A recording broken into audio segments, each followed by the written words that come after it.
Hello. चलो, good morning everyone. Let's start with the revision of costing overhead chapter.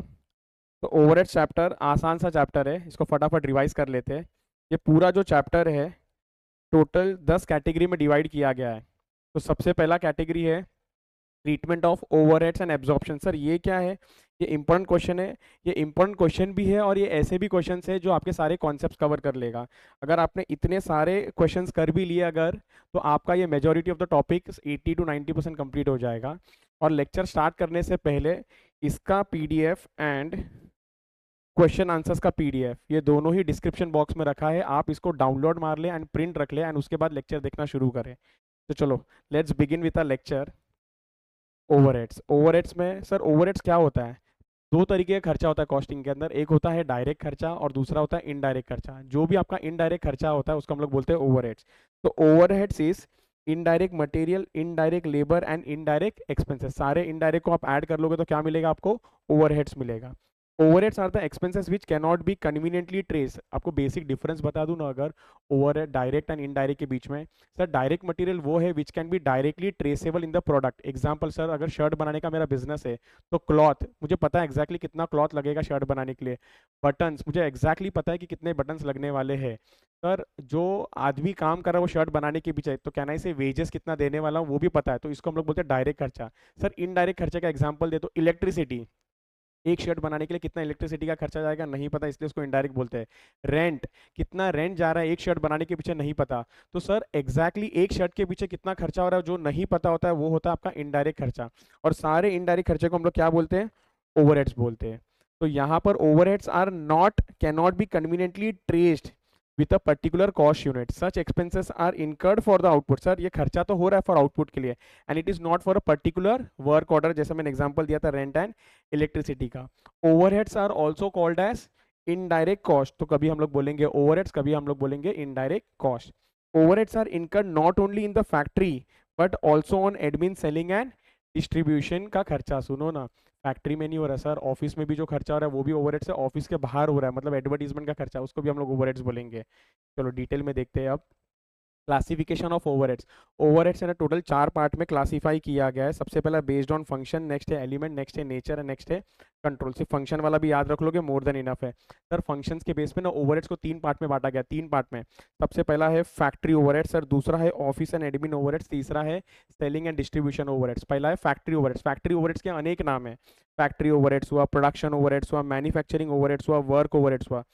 ये जो खर्चा है ना ये फैक्ट्री में हो रहा है, ये है फैक्ट्री का इनडायरेक्ट खर्चा। सर एग्जांपल फैक्ट्री का रेंट, फैक्ट्री का इलेक्ट्रिसिटी। नेक्स्ट क्या है sir? Office and admin overhead. Sir ये खर्चा कहाँ पर हो रहा है? ऑफिस में हो रहा है, तो ऑफिस का रेंट, ऑफिस का इलेक्ट्रिसिटी यहाँ पर आ जाएगा। और सर नेक्स्ट क्या है? सेलिंग एंड डिस्ट्रीब्यूशन ओवरहेड्स, मतलब कि ये एडवर्टीजमेंट मार्केटिंग का खर्चा होता है वो होता है। नेक्स्ट हम लोग ये भी देख लेते हैं कि सर एलिमेंट के बेस पे ओवरहेड्स को कैसे क्लासीफाई किया है।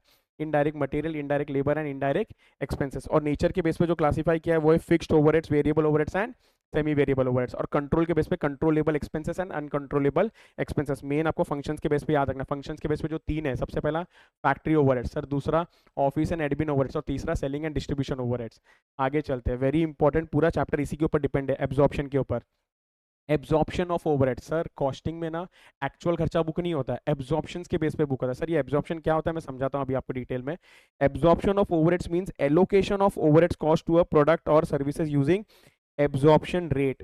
मतलब सर आपको एक एब्जॉर्प्शन रेट निकालना होगा, उस रेट के बेस पे आपको खर्चे को बुकिंग करना है। एग्जांपल यहाँ पर देखना, एग्जांपल यहाँ पर देखना। पहले मैं आपको ना एग्जांपल समझाता हूँ। In ST classes sir, Sandeep tutorials classes, मान लो क्लास का रेंट है 50,000 और इलेक्ट्रिसिटी का खर्चा है 10,000, तो टोटल ओवरहेड्स का खर्चा कितना है? 60,000। ये जो टोटल ओवरहेड्स का खर्चा हो रहा है 60,000, ये मुझे स्टूडेंट से ना रिकवर भी करना है। सर कितने स्टूडेंट से रिकवर करना है? मान लो सर मैंने सोचा कि मेरे पास जो सेटिंग कैपेसिटी है ना वो 60 स्टूडेंट्स है, तो टोटल 60,000 मुझे 60 स्टूडेंट से रिकवर करना है। मतलब मुझे हर स्टूडेंट से ना 1,000 रुपया फीस में ऐड करना पड़ेगा। सर ये 1,000 रुपया क्या कवर कर लेगा? आपका रेंट कवर कर लेगा, आपका इलेक्ट्रिसिटी का खर्चा कवर कर लेगा। ये क्लियर है क्या? मतलब फीस में 1,000 रुपये जब मैं ऐड करूंगा ना उसके कॉस्ट, जब मैं कॉस्ट निकालने जा रहा हूँ कि सर मटेरियल के पीछे इतना खर्चा हो रहा है, टीचिंग के पीछे इतना खर्चा हो रहा है, और प्लस ओवरहेड्स के पीछे खर्चा हो रहा है। ओवरहेड्स में सर क्या क्या कवर कर लिया? Rent and electricity. तो 1,000 रुपये जब जोड़ लूंगा ना तो मतलब मुझे मेरा रेंट और इलेक्ट्रिसिटी कवर हो जाएगा। बट ज़रूरी है क्या एक्चुअल में 60 स्टूडेंट्स ही आए? हो सकता है सर 60 का कैपेसिटी था, एक्चुअल में आए 40 स्टूडेंट्स, एक्चुअल में आए 45 स्टूडेंट्स, एक्चुअल में आए हो सकता है कैपेसिटी से थोड़ा ज़्यादा है, 62 स्टूडेंट्स, 63 स्टूडेंट्स, 64 स्टूडेंट्स। तो वो बेस में सर एब्जॉर्प्शन है ना, एब्जॉर्ब जो एब्जॉर्ब होगा ना खर्चा, वो ज़्यादा या कम हो सकता है। तो एब्जॉर्प्शन देखो ना कैसे मिलेगा।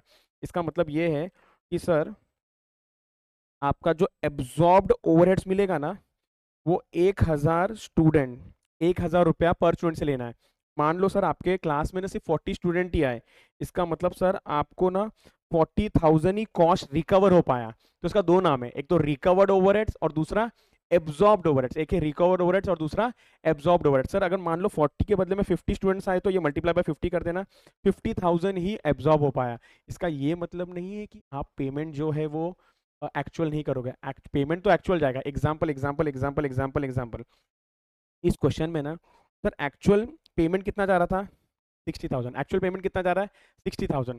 सर अगर यहाँ पर 40 स्टूडेंट आए तो टोटल खर्चा जो एब्जॉर्ब होगा ना वो हो जाएगा 40,000। सर अगर मान लो एक्चुअल स्टूडेंट 50 आए तो टोटल खर्चा हो जाएगा आपका 50,000। तो कंक्लूजन सर एब्जॉर्ब्ड ओवरहेड का फॉर्मूला क्या बना? कहना ही से आपका एब्जॉर्प्शन जो रेट होगा उसको आप मल्टीप्लाई कर देना एक्चुअल नंबर ऑफ स्टूडेंट्स के साथ। तो यहाँ पर देखो अभी एब्जॉर्प्शन ऑफ ओवरहेड्स क्या होता है sir? Absorption of overheads means allocation of overheads का कॉस्ट।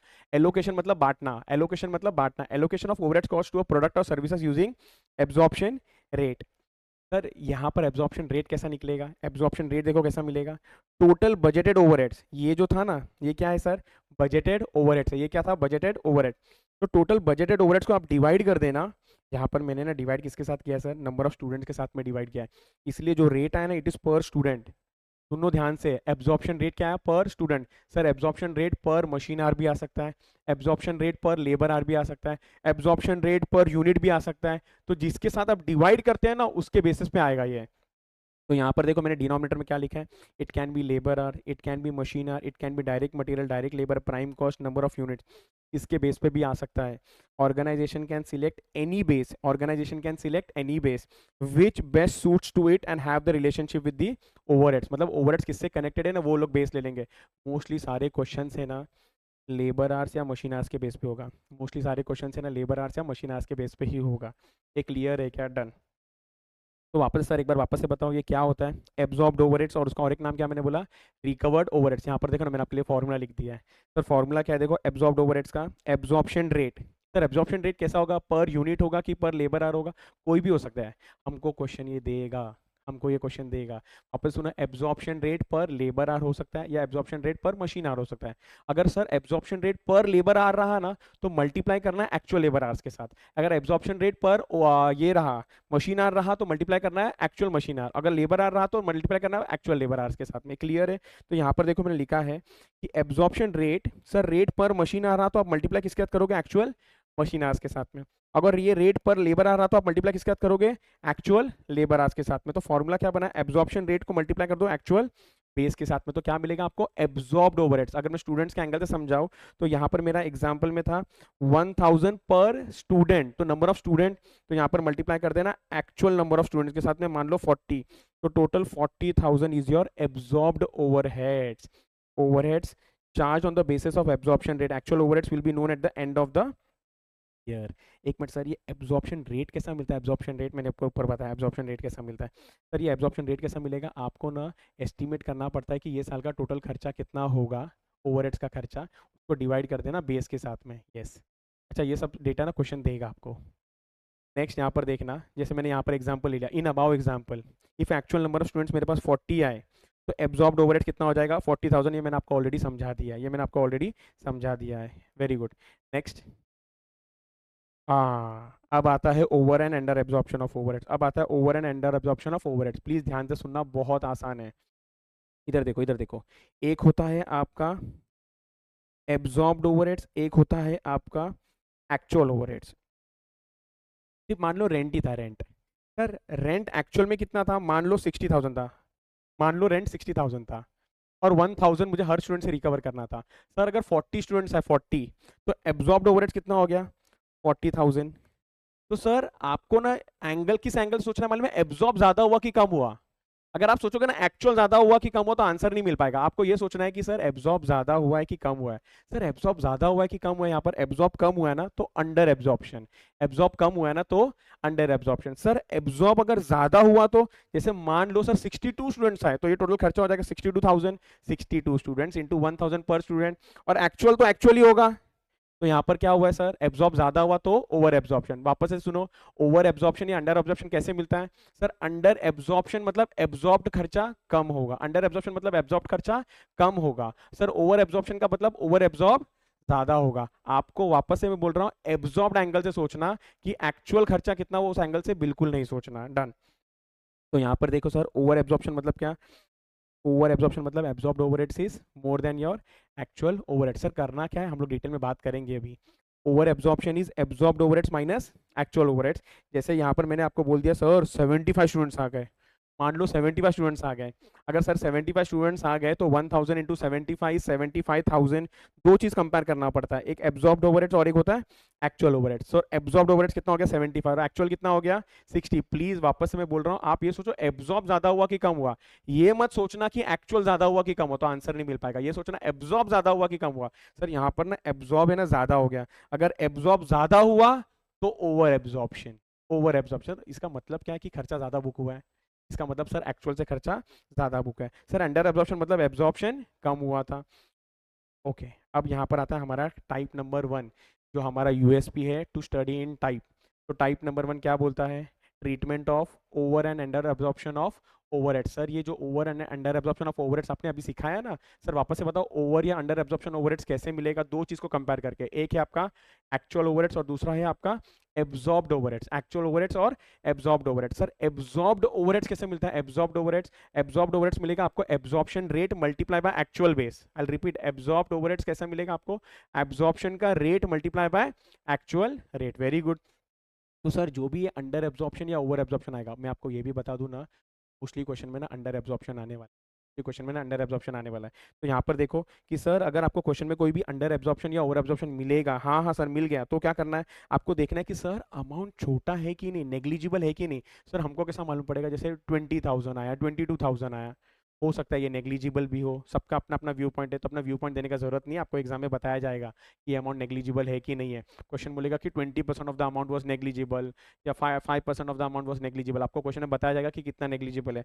बस ये याद रखना है कि अगर सर ये जो ओवरहेड या ओवर या अंडर एब्जॉर्प्शन ऑफ ओवरहेड्स था ना, ये अमाउंट बहुत ही छोटा सा अमाउंट है, तो सीधा का सीधा उसको कॉस्टिंग पीरियड में ट्रांसफर कर दो, सीधा का सीधा उसको कॉस्टिंग पीरियड में ट्रांसफर कर दो। नहीं नहीं नहीं नहीं सर ये अमाउंट छोटा नहीं है, ये अमाउंट बड़ा है, no, the amount is big. तो क्या करना है, तो आपको देखना है ये जो ओवर या अंडर एब्जॉर्प्शन हुआ है ना, ये किस रीजन से हुआ है, is it because of normal reason या एबनॉर्मल रीजन। और हम तो बचपन से पढ़ते आ रहे हैं कि सर अगर कोई भी एबनॉर्मल रीजन होता है ना तो सीधा का सीधा कॉस्टिंग पीएल में ट्रांसफर होता है। यहाँ पर भी देखो वही बोला है कि नहीं सर अमाउंट जो था ना वो छोटा नहीं था, तो अमाउंट कैसा था, अमाउंट इज बिग। सर ये गलती क्यों हुआ है फिर, due to the wrong estimation and abnormal reason की वजह से हुआ है, wrong estimation and abnormal reason की वजह से हुआ है। हाँ सर एबनॉर्मल रीजन की वजह से हुआ है, हमारा गलती था, एबनॉर्मल रीजन की वजह से हुआ है, यस, तो कॉस्टिंग पीएल में ट्रांसफर कर दो। नहीं सर एबनॉर्मल रीजन की वजह से नहीं हुआ है, ये मेरे हाथ में कोई था ही नहीं, मार्केट में रेट बढ़ गया, इंक्रीज इन रेट हो गया था, ये मेरे हाथ में था, ये नॉर्मल रीजन है, नॉर्मल रीजन है। तो अगर नॉर्मल रीजन होगा ना तो मुझे चार्ज करना है 3 जगह, 1 2 3, प्लीज याद रखना है 3 जगह पर चार्ज हो जाएगा अगर नॉर्मल रीजन रहा तो। सबसे पहला है आपका कॉस्ट ऑफ सेल, दूसरा है आपका स्टॉक ऑफ फिनिश गुड्स और तीसरा है आपका वर्क इन प्रोग्रेस। सर ये चार्ज कैसे होगा, यूजिंग सप्लीमेंट्री रेट। सर ये सप्लीमेंट्री रेट क्या होता है, ये रेट कैलकुलेट करना है। और सुनो ना, रेट कैसे कैलकुलेट करोगे, रेट रेट न्यूमरेटर में आ जाएगा आपका रुपीस और डिनोमिनेटर में आ जाएगा आपका यूनिट्स, ऐसे ही करते हैं हम लोग रेट बचपन से कैलकुलेट। तो यहाँ पर भी देखो सर सप्लीमेंट्री रेट कैसा मिलेगा, आपका जो भी ये वाला फिगर है, ये वाला सर कौन सा वाला फिगर है वो, अंडर और over absorption of overheads due to normal reason, वो जो भी आपका बचा हुआ होगा उसको आप डिवाइड कर देना इन तीनों के यूनिट्स के साथ, इन तीनों के यूनिट्स के साथ। एग्जांपल सर इसका 1000 यूनिट है, इसका भी 1000 यूनिट है, इसका भी 1000 यूनिट है, और मान लो ये टोटल 30,000 बचा है। तो कैन आई से supplementary rate will be 30,000 rupees divided by 3000 unit, इसका मतलब sir 10 rupees per unit is a supplementary rate. ₹10 per unit is a supplementary rate. वापस से सुनो ना सर, क्या कर होगा हम लोगों का, हम लोगों को पहले अमाउंट लेना है। अमाउंट मतलब कौन सा वाला amount, under absorption of overhead due to normal reason. उसको डिवाइड कर दोगे किसके साथ में sir, equivalent units produce. Sir इधर इक्विवेलेंट क्यों लिखा है, क्योंकि वर्क इन प्रोग्रेस में ना गुड्स पूरा बन के रेडी नहीं होता है। और क्वेश्चन कैसा बोलेगा मालूम है कि वर्क इन प्रोग्रेस 2000 यूनिट है और ये ना सिर्फ 50% ही कंप्लीट हुआ है। तो क्या करने का, 2000 को मल्टीप्लाई कर देना 50% के साथ, मतलब सिर्फ 1000 ही लेना है। ऐसा भी हो सकता है सर, 2000 यूनिट से 70% कंप्लीट है, 2000 का ना 70% ले लेना, 2000 का ना 70% ले लेना, विच इज 1400। ये क्लियर है क्या, इक्विवेलेंट यूनिट कैसा मिलेगा, सिर्फ इसी पे ध्यान देना है, बाकी जो यूनिट्स इसके लिए दिया होगा वो एज इट इज ले लेना। डन। नेक्स्ट इक्विवेलेंट कैसा निकलेगा वो दिया है यहाँ पर कि सर कॉस्ट ऑफ सेल्स के लिए जो यूनिट्स दिया होगा वो ले लेना, स्टॉक ऑफ फिनिश गुड्स के लिए जो दिया होगा वो ले लेना, और क्लोजिंग डब्ल्यूआईपी के लिए डब्ल्यूआईपी का जो यूनिट्स दिया होगा multiply by degree of completion question में दिया होगा वो ले लेना। अब तब जाके मिलेगा आपको इक्विवेलेंट यूनिट्स। अच्छा और एक चीज़ ध्यान देना बच्चे, ये भी भूल जाते हैं कभी कभी, तो और closing stock of finish goods कैसा मिलेगा, प्रोडक्शन माइनस सेल क्वांटिटी। सुनो ना, अगर मैंने 10,000 क्वांटिटी प्रोड्यूस किया, 8,000 क्वांटिटी बेच दिया, तो कितना मेरे पास क्लोजिंग स्टॉक बचेगा, 10,000 माइनस 8,000 कर लो, 2,000 क्वांटिटी बचेगा। ये clear, done done done done done. तो सर ये सप्लीमेंट्री रेट तो मिल गया आपने जैसा बताया था, ₹10। क्या करोगे, कुछ नहीं, इसका जो यूनिट्स था ना उसको मल्टीप्लाई कर देना सप्लीमेंट्री रेट के साथ, उसको मल्टीप्लाई कर देना सप्लीमेंट्री रेट के साथ, सप्लीमेंट्री रेट के साथ, तो units into supplementary rate, units into supplementary rate, units into supplementary rate, बस यहाँ पर मैंने दिया है। सर ये एलोकेशन ऑफ 30,000 या allocation of under absorption of overheads कैसे हो जाएगा, उसका जो भी इक्विवेलेंट यूनिट्स था उसको मल्टीप्लाई कर देना सप्लीमेंट्री रेट्स के साथ, तो आपको मिल जाएगा एलोकेशन। ये clear, done done done done. अभी हम बात करते हैं इम्पैक्ट का। वैसे तो इस इम्पैक्ट पे कोई क्वेश्चन नहीं है बट फिर भी समझना बहुत ज़रूरी है, ध्यान से सुनो। सर ये ओवर या अंडर एब्जॉर्प्शन की वजह से प्रॉफिट क्या होता है, ध्यान से सुनो, ध्यान से सुनो, वापस से सुनो। अंडर एब्जॉर्प्शन का मतलब क्या, अंडर एब्जॉर्प्शन का मतलब क्या कि खर्चा खर्चा कम बुक हुआ था, खर्चा कम बुक हुआ था। सर खर्चा कम बुक होने की वजह से क्या हो गया था, प्रॉफिट बढ़ गया था। क्या हो गया था, प्रॉफिट बढ़ गया था, प्रॉफिट बढ़ गया था। अगर प्रॉफिट बढ़ गया था तो मुझे अगर इंप्रूव करना है, मुझे सुधारना है, तो एक एंट्री पास करना पड़ेगा, प्रॉफिट को क्या करना पड़ेगा, कम करना पड़ेगा। और अपने को मालूम है प्रॉफिट को कम करना है ना, तो पीएनएल को डेबिट करना पड़ेगा। क्या करना पड़ेगा, पीएनएल को डेबिट। लेकिन पीएनएल को डेबिट कब करेंगे, अगर एबनॉर्मल रीजन है। इधर देखो इधर देखो इधर देखो, जर्नल एंट्री बताना है मुझे कि सर अगर अंडर एब्जॉर्प्शन हुआ ना, अंडर एब्जॉर्प्शन, तो कॉस्टिंग पीएनएल को डेबिट करेंगे, कॉस्टिंग पीएनएल को डेबिट करेंगे। किसको डेबिट करेंगे, कॉस्टिंग पीएनएल। कब, अगर एबनॉर्मल रीजन है। और सर नॉर्मल रीजन है तो वो जो 3 लेजर था ना इसको डेबिट करेंगे, ये 3 लेजर था ना ये इसको डेबिट करेंगे। कौन सा 3 ledger, cost of sale, finish goods का, finish goods control account, WIP control account. और क्रेडिट किसको करेंगे sir, overheads control account. Credit किसको करेंगे, ओवरहेड्स कंट्रोल अकाउंट। एक क्लियर है क्या, बहुत ईजी। सर अगर ओवर एब्जॉर्प्शन हुआ होगा तो क्या हुआ होगा, आराम से सोचो। ओवर एब्जॉर्प्शन मतलब खर्चा ज्यादा बुक कर दिया आपने, खर्चा ज्यादा बुक कर दिया तो प्रॉफिट क्या हो गया था, प्रॉफिट कम हो गया था। तो अब प्रॉफिट बढ़ाना पड़ेगा ना, खर्चा ज्यादा बुक किया है भाई, ये सुनो, खर्चा ज्यादा बुक किया तो प्रॉफिट कम हो गया था, प्रॉफिट को क्या करना पड़ेगा, अब प्रॉफिट को हमको बढ़ाना पड़ेगा। और प्रॉफिट बढ़ाना है तो कॉस्टिंग पीएल को क्या करोगे, क्रेडिट कर दोगे अगर एबनॉर्मल रीजन रहा, और ये 3 लेजर को क्रेडिट करोगे अगर नॉर्मल रीजन रहा। तो डेबिट किसको करेगा, ओवरहेड कंट्रोल अकाउंट। ये क्लियर है क्या, done done done done done done. सुनो ना मैंने क्या बोला आपको। अच्छा type number 1 about over and under absorption of overheads. तो पहला over and under absorption of overheads calculate करना पड़ेगा, प्लीज ध्यान से सुनो। ओवरहेड्स कैसा मिलेगा sir, over and under absorption, एक तो है एब्जॉर्ब्ड ओवरहेड्स, ये एक चीज है, और दूसरा है एक्चुअल ओवरहेड्स।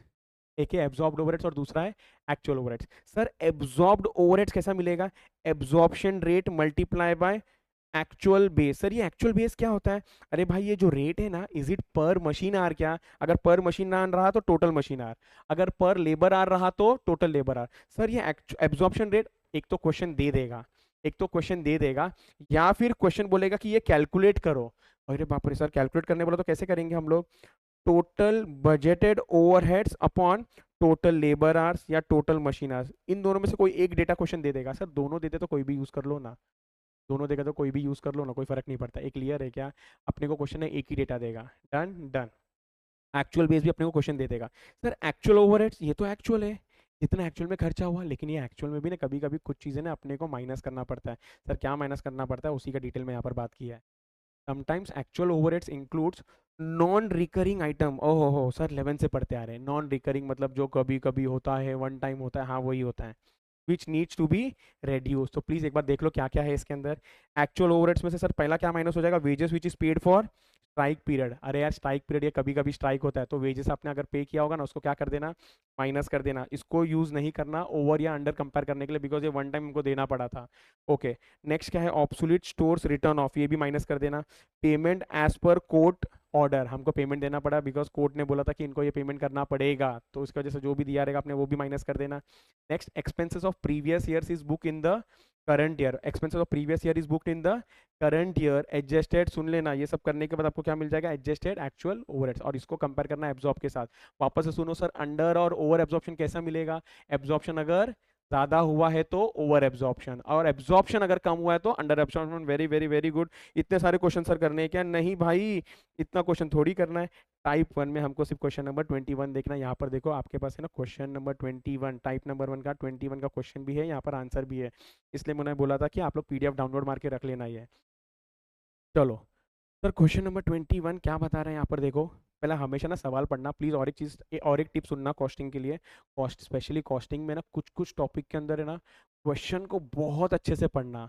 हो सकता है ना उसको ट्रांसलेट कर लेना अपने, जो भी लैंग्वेज है, मराठी है, हिंदी है, गुजराती, उसमें ना ट्रांसलेट कर लेना, अच्छे से समझ जाएगा। एक बार क्वेश्चन समझ में आ गया ना तो answer is very very very easy. आधा क्या करते हैं ना लोग, सिर्फ पढ़ रहे बट उसको फील नहीं करते, इमेजिन नहीं करते। मैं आपको बताऊंगा कैसे इमेजिन करना है, कैसे आपको विजुअलाइज करना है क्वेश्चन को। तो चलो यहाँ पर, और दूसरा, हमेशा पहले देखो कि एंड में पूछा क्या है, नहीं तो क्या करोगे आप लोग पहले पूरा क्वेश्चन पढ़ोगे, आप लोग पहले पूरा क्वेश्चन पढ़ोगे और फिर देखोगे अच्छा ये पूछा है तो चलो अब ये पूछा, तो वापस से क्वेश्चन पढ़ना शुरू करोगे। ये कभी नहीं करना। क्या करना, पहले एंड में देखना कि सर पूछा क्या है। सर यहाँ पर क्या पूछा है, calculate the amount of under absorption of production overheads, और अंडर एब्जॉर्प्शन मतलब अपना टाइप नंबर 1। अंडर एब्जॉर्प्शन मतलब सर दो चीज को कंपेयर करके मिलेगा, एक तो है हमारा एक्चुअल ओवरहेड्स और दूसरा है हमारा एब्जॉर्ब्ड ओवरहेड्स। तो चलो हमको मालूम है ये दो चीजों को ढूंढना है। उसके बाद सर सेकंड सवाल क्या पूछा, accounting treatment of under absorption. ABC limited manufactures a single product and absorb the production overheads at a predetermined rate. आहा क्या बात है सर, रेट दे दिया, pre determined rate 10 rupees per पर मशीन आर। इधर बेस क्या है, machine are, इसको मल्टीप्लाई किसके साथ करोगे, एक्चुअल मशीन आर्स के साथ। किसके साथ मल्टीप्लाई करोगे, एक्चुअल मशीन आर्स। इधर दिया हुआ है देखो, actual machine hours work during the period were 48,000। तो ये दोनों को आप मल्टीप्लाई जब कर लोगे ना तो आपको क्या मिल जाएगा मालूम है क्या, एब्जॉर्ब्ड ओवरहेड्स। एब्जॉर्ब्ड ओवरहेड्स कितना हो गया मालूम है आपको, 48,000 into 10 which is 4,80,000। Very good. अब दूसरा क्या चाहिए बताओ, एक्चुअल ओवरहेड्स चाहिए। At the end of the current financial year, it has been found that the actual production overheads incurred were 6 lakhs। लेकिन इसके आगे भी कुछ दिया है, रुको जरा। It includes 45,000 on account of right of obsolete store. अच्छा सर आपने बताया था ये माइनस करना पड़ेगा, हाँ 6 लाख में से 45,000 माइनस कर देना। Next 30,000 is wages being paid for the strike period under an award. 30,000 से स्ट्राइक में दिया जा रहा है तो ये भी एक एबनॉर्मल है, तो इसको भी क्या कर देना, माइनस कर देना। तो 6 लाख में से आपका 45,000 और 30,000 माइनस हो जाएगा। ये दोनों आप माइनस कर दोगे तो आएगा आंसर 5,25,000। तो 5,25,000 is your actual overheads, 5,25,000 is your actual overheads, और 4,80,000 इज योर एब्जॉर्ब। एक मिनट सर, ओवर या अंडर एब्जॉर्प्शन कैसा मालूम पड़ेगा, एब्जॉर्प्शन को पकड़ो। एब्जॉर्प्शन ज्यादा दिख रहा है कि कम दिख रहा है, एब्जॉर्प्शन था, मैं इधर लिखूं क्या, एब्जॉर्प्शन था 4.8 लाख और जो एक्चुअल था ना वो था 5.25। सर एब्जॉर्प्शन ज्यादा दिख रहा है कि कम दिख रहा है, सर एब्जॉर्प्शन कम दिख रहा है, एब्जॉर्प्शन कम दिख रहा है। सर ये कितने से कम दिख रहा है, 45,000 से। कितने से कम दिख रहा है, 45,000 से। मतलब सर 45,000 जो है ना वो आपका अंडर एब्जॉर्प्शन है। 45,000 जो है ना वो आपका ना अंडर एब्जॉर्प्शन है। 45,000 जो है ना वो आपका अंडर एब्जॉर्प्शन है। क्या ये क्लियर है क्या, हाँ सर समझ गया। अब सर सेकंड सवाल क्या पूछा है, इसका अकाउंटिंग ट्रीटमेंट। अकाउंटिंग ट्रीटमेंट के लिए यहाँ से यहाँ तक पढ़ना पड़ेगा। देखो क्या बोला क्वेश्चन में, it has been found that 1/3 of the under absorption of production overheads was due to lack of production planning. 45,000 का 1/3 करो ना, कितना आता है, 15,000। Sir it is because of lack of poor planning, it is because of lack of poor planning. अरे sir वो बता रहा हमारा गलती है, आपने बराबर प्लानिंग नहीं किया था, it is because of lack of poor planning. अगर हमारा गलती है, is it because of lack of poor planning, और ये एबनॉर्मल रीजन रहेगा, और एबनॉर्मल रीजन रहेगा तो कहां पर जाएगा, कॉस्टिंग पीनल में जाएगा। अच्छा सर 45,000 में से 1/3 तो चला गया, 15,000 चला गया, बचा कितना, 30,000। तो 30,000 क्या है, the rest was considered as normal because of the increase in cost. तो 30,000 ना 3 लोगों में बटेगा, याद आ रहेगा कौन सा 3 लोग है, हाँ सर। सबसे पहला कॉस्ट ऑफ सेल्स है, दूसरा स्टॉक ऑफ फिनिश गुड्स है, तीसरा WIP है। सर तीनों का स्टॉक कहाँ पर दिया, तीनों का स्टॉक यहाँ पर दिया हुआ है, यहाँ पर ध्यान से देखो, यहाँ पर ध्यान से देखो, यहाँ पर ध्यान से देखो, यहाँ पर ध्यान से देखो। तो सर 30,000 क्या करना है अपने को, एलोकेट करना है using supplementary rate, using supplementary rate. तो सप्लीमेंट्री रेट कैसा मिलेगा, 30,000 divide by equivalent unit, 30,000 divide by equivalent units. मैं इधर ध्यान से देखो, मैं आपको इक्विवेलेंट यूनिट्स बता रहा हूँ कैसा मिलेगा। इक्विवेलेंट यूनिट्स कैसा मिलेगा सर, सबसे पहले क्या था, cost of cost of sale, sir कितना क्वांटिटी ऑफ गुड्स बेचा, बेचा तो सर 18,000 है, तो कॉस्ट ऑफ सेल्स में आ जाएगा 18,000। सर सेकंड क्या था आपका, डब्ल्यू आई पी, सर ये 8,000 दिया है, बट 8,000 के सामने क्या बोला है, 50% कंप्लीट था, पूरा 8,000 ले लूं क्या, नहीं सर 8,000 को 50% से मल्टीप्लाई कर दो ना, कितना हो जाएगा ये 4,000 हो जाएगा। सर नेक्स्ट क्या था, फिनिश गुड्स का स्टॉक, सर ये 20,000 ले लूं, नहीं भाई ये तो प्रोडक्शन है, 20,000 बनाया, 18,000 बेचा, तो बचा कितना आपके पास, सिर्फ 2,000। तो ये आपका जो टोटल आ रहा है ना 24,000 का, ये जो 24,000 का टोटल आ रहा है ना, ये है आपका इक्विवेलेंट यूनिट। तो 30,000 को डिवाइड बाय 24,000 कर देना, आपको सप्लीमेंट्री रेट मिल जाएगा, और जो भी रेट मिलेगा उसको मल्टीप्लाई कर देना इसके साथ में, तो आपका ये 30,000 एब्जॉर्ब हो जाएगा। यहाँ पर देखो, यहाँ पर देखो, यहाँ पर देखो प्रेजेंटेशन कैसा लिखा है, sir accounting treatment of under absorption of production overheads, 1/3 of the under absorbed overheads were due to lack of production planning. These being abnormal, it should be debited to the costing profit and loss account. Balance 2/3, balance 2/3 मतलब कितना sir, 30,000, should be distributed over WIP, stock of finished goods and cost of sales using supplementary rates. Sir supplementary rates कैसा मिलेगा, 30,000 divide by equivalent units, अभी जो मैंने आपको बताया था इक्विवेलेंट यूनिट्स, तो यहाँ पर आ जाएगा 1.25, इक्विवेलेंट यूनिट्स रख लेना, सप्लीमेंट्री रेट रख लेना, मल्टीप्लाई कर देना, ये 30,000 एलोकेट हो गया है। डन है क्या, समझ में आ गया क्या टाइप नंबर 1 का question, very good very good very good. अभी आ जाओ यहाँ पर टाइप नंबर 2 का क्वेश्चन, टाइप नंबर 2 में आ जाओ। ओहो क्या बात है, डिस्ट्रीब्यूशन ऑफ ओवरहेड्स। अरे सर ये ओवरहेड्स का जो खर्चा है ना, एक मिनट, ओवरहेड्स क्या होता है, इनडायरेक्ट खर्चा होता है। सर एग्जांपल दे दो, इलेक्ट्रिसिटी, बराबर, इलेक्ट्रिसिटी का खर्चा हो गया, रेंट का खर्चा हो गया, ये सब आपके इनडायरेक्ट खर्चे जो ओवरहेड्स है। सर इसको कहाँ पर डिस्ट्रीब्यूट करना है, कहाँ पर बांटना है, सुनो ध्यान से, ये पूरे चैप्टर में ना, ये पूरे चैप्टर में ना हमारे पास है ना, एक होगा प्रोडक्शन डिपार्टमेंट, एक होगा सर्विस डिपार्टमेंट। गुड्स कहाँ पर बनता है, गुड्स कहाँ पर बनता है, प्रोडक्शन डिपार्टमेंट में बनता है। गुड्स कहाँ पर बनता है, प्रोडक्शन डिपार्टमेंट में बनता है। तो हो सकता है इनके पास ना दो प्रोडक्शन डिपार्टमेंट हो, फॉर ईज मुझे समझाने के लिए ना, मैं दो प्रोडक्शन डिपार्टमेंट को बोलूंगा, एक को बोलूंगा P1 और दूसरे को बोलूंगा P2। सिमिलरली सर्विस डिपार्टमेंट भी दो होगा, S1 एंड S2। सर दो से ज्यादा प्रोडक्शन डिपार्टमेंट हो सकता है क्या, बिल्कुल हो सकता है। सर दो से ज्यादा सर्विस हो सकता है क्या, बिल्कुल हो सकता है। दो भी हो सकता है, तीन भी हो सकता है, चार भी हो सकता है, बट मैं हमेशा अभी आपको समझाने के लिए P1 P2 यूज करूंगा और S1 S2 वर्ड यूज करूंगा। ये क्लियर है क्या, डन। P1 मतलब प्रोडक्शन 1, P2 मतलब प्रोडक्शन 2, S1 मतलब सर्विस डिपार्टमेंट 1 और S2 मतलब सर्विस डिपार्टमेंट 2। यहाँ पर ध्यान से देखना, तो आपको ना खर्चा दिया होगा, रेंट, मान लो इधर देखो, इमेजिन करो ये फैक्ट्री है, ये फैक्ट्री है, ये है प्रोडक्शन 1 डिपार्टमेंट, प्रोडक्शन 2 डिपार्टमेंट, ये है सर्विस 1 डिपार्टमेंट, ये है सर्विस 2 डिपार्टमेंट। अच्छा सर इसका तो रेंट तो एक ही आएगा, इसका रेंट का जो खर्चा है, मान लो 1 लाख रुपए आया, 1 लाख रुपीज रेंट, ये तो पूरे फैक्ट्री का रेंट आ रहा है। अरे यार सुनो ना, इलेक्ट्रिसिटी का भी खर्चा पूरा एक साथ आ रहा है, मान लो ये 2 लाख है, मान लो ये 2 लाख है, मान लो ये 2 लाख है, तो कैन आई से दैट ये 1 लाख जो है ना, मुझे P1 P2 S1 S2 में बांटना होगा। ये जो इलेक्ट्रिसिटी का खर्चा है ना, ये भी अलग अलग प्रोडक्शन डिपार्टमेंट और सर्विस डिपार्टमेंट में बांटना होगा। तो जो आप फर्स्ट टाइम एलोकेट करोगे ना खर्चे को P1 P2 S1 S2 में, इसको हम लोग बोलते हैं प्राइमरी डिस्ट्रीब्यूशन, इसको हम लोग क्या बोलते हैं, प्राइमरी डिस्ट्रीब्यूशन। और फिर क्या करना होगा मालूम है, ये जो S1 का टोटल खर्चा होगा ना, टोटल प्राइमरी खर्चा, सुनो ध्यान से, प्राइमरी डिस्ट्रीब्यूशन हो गया, वेरी गुड, इधर देखो, इधर देखो, मान लो ये 10 लाख आया, ये 10 लाख आया, ये भी 10 लाख आया, ये भी 10 लाख आया। प्राइमरी डिस्ट्रीब्यूशन करने के बाद हमको क्या करना पड़ेगा मालूम है, S1 का खर्चा है ना P1 और P2 में बांटना होगा, S1 का खर्चा P1 और P2 में बांटना होगा, और S2 का भी खर्चा P1 और P2 में बांटना होगा। मतलब सर ये 10,000 यहाँ पे और यहाँ पे बढ़ जाएगा, ये 10,000 भी यहाँ पे और यहाँ पर बढ़ जाएगा। सर ऐसा क्यों करते हैं, क्योंकि जो फाइनली हमारा गुड्स प्रोड्यूस हो रहा है ना, वो प्रोडक्शन डिपार्टमेंट में को प्रोड्यूस हो रहा है, इसलिए सारा खर्चा जो यहाँ वहाँ पर पड़ा हुआ है ना, उसको P1 और P2 में लेके आके छोड़ दो, और बाद में हम लोग इसका रेट निकालेंगे। तो वापस से सुनो, दो है, एक होता है प्राइमरी डिस्ट्रीब्यूशन, प्राइमरी डिस्ट्रीब्यूशन मतलब खर्चे को P1 P2 S1 S2 में बांटना। दूसरा होता है सेकेंडरी डिस्ट्रीब्यूशन, सेकेंडरी डिस्ट्रीब्यूशन मतलब S1 का खर्चा P1 P2 में बांटना, S2 का खर्चा P1 P2 में बांटना। Clear, done. यहाँ पर देखते जाओ, डिस्ट्रीब्यूशन ऑफ ओवरहेड्स, दो डिस्ट्रीब्यूशन, एक है प्राइमरी और एक है सेकेंडरी, मैंने आपको समझा दिया क्या होता है ये। अब फटाफट देखते हैं, प्राइमरी डिस्ट्रीब्यूशन मतलब allocation and apportionment of the expenses for the first time between production department and service department. Sir दो शब्द यहाँ पर, एक है एलोकेशन, एक है अपॉर्चनमेंट, कोई फर्क नहीं पड़ता, नहीं मालूम, बट फिर भी सुन लो।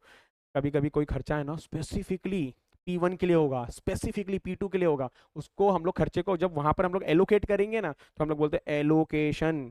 एलोकेशन हम लोग शब्द यूज क्या करते हैं, एलोकेशन। एलोकेशन मतलब charging full cost to the department which is to specific to the department.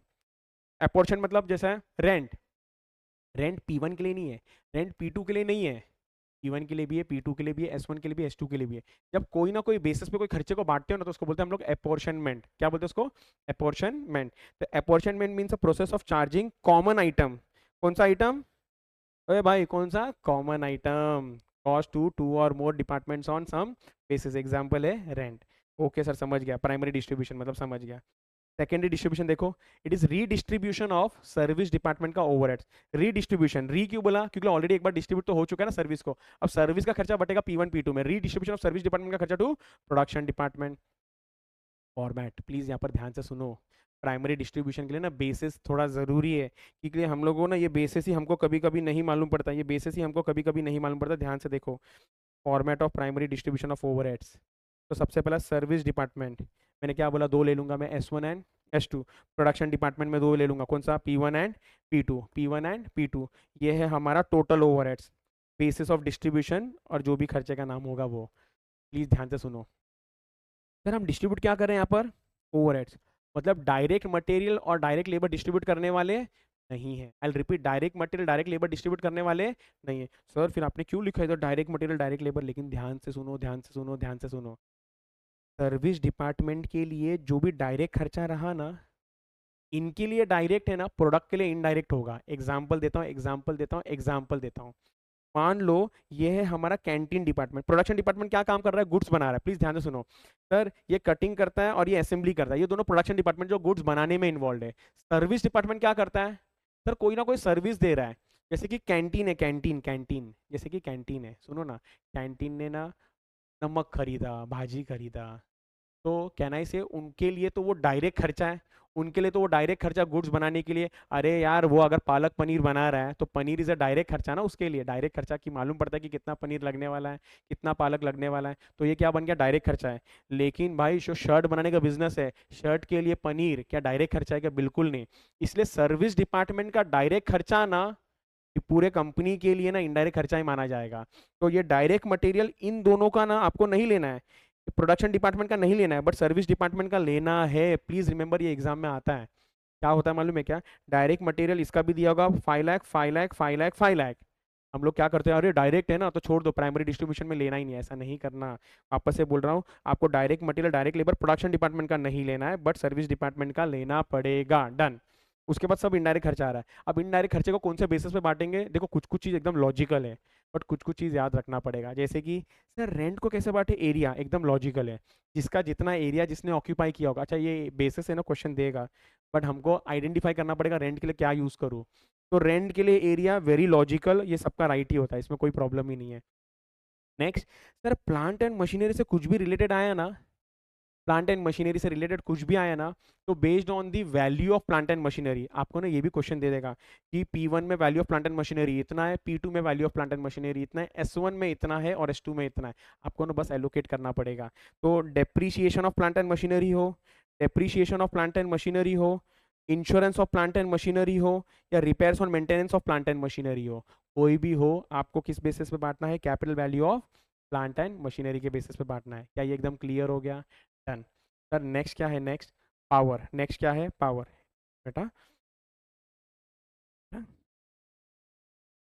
हाँ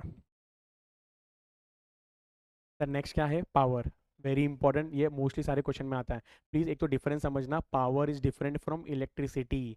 इलेक्ट्रिसिटी मतलब लाइट फैन जो चल रहा है ना, वो जो बिजली का बिल आता है ना, उसको इलेक्ट्रिसिटी बोलते हैं। ये पावर है ना, मोस्टली फैक्ट्री के अंदर मशीन्स को चलाने के लिए यूज होता है पावर, वो वाला खर्चा। तो यहाँ पर सर पावर को कैसे एलोकेट किया जाए? सुनो ना, horse power into machine, horse power into machine, horse power into machine hours के बेस पे, horse power into machine hours के बेस पे, horse power into machine hours के बेस पे एलोकेट करना है आपको। अगर सर दोनों में से कोई एक डेटा नहीं दिया है, जैसे कि अगर मशीन आवर्स नहीं दिया है तो हॉर्स पावर्स के बेस पे करना। अगर सर मान लो सर हॉर्स पावर नहीं दिया है तो मशीन आवर्स के बेस पे करना। अगर सर ये दोनों ही नहीं दिया है तो यूनिट्स कंज्यूम के बेस पे एलोकेट करना। लेकिन प्लीज याद रखना, मोस्टली ना क्वेश्चन ना दोनों देगा, दोनों देगा। और लोग जनरली गलती क्या करते हैं मालूम है क्या? हॉर्स पावर के बेस पे ना एलोकेट करने जाते हैं, हॉर्स पावर के बेस पे एलोकेट करने जाते हैं। सिर्फ वैसा नहीं करना, it will B horse power into machine hours. Clear है? डन। नेक्स्ट सर, लाइटनिंग का खर्चा, light points. Sir light points किसको बोलते हैं? जैसे एग्जांपल आप इमेजिन करो, ये जगह है पूरा, यहाँ पर P1 काम करता है, यहाँ पर एक लाइट पॉइंट है, यहाँ पर एक लाइट पॉइंट है, यहाँ पर एक लाइट पॉइंट। मान लो यहाँ पर ये है हमारा P1, यहाँ पर है P2, यहाँ पर यहाँ पर यहाँ पर यहाँ पर यहाँ पर यहाँ पर यहाँ पर इतने सारे लाइट पॉइंट्स हैं। इसको शायद लाइट पॉइंट ज़्यादा चाहिए रहेगा, लाइट पॉइंट जो इलेक्ट्रिसिटी का प्लग पॉइंट्स है ना वो।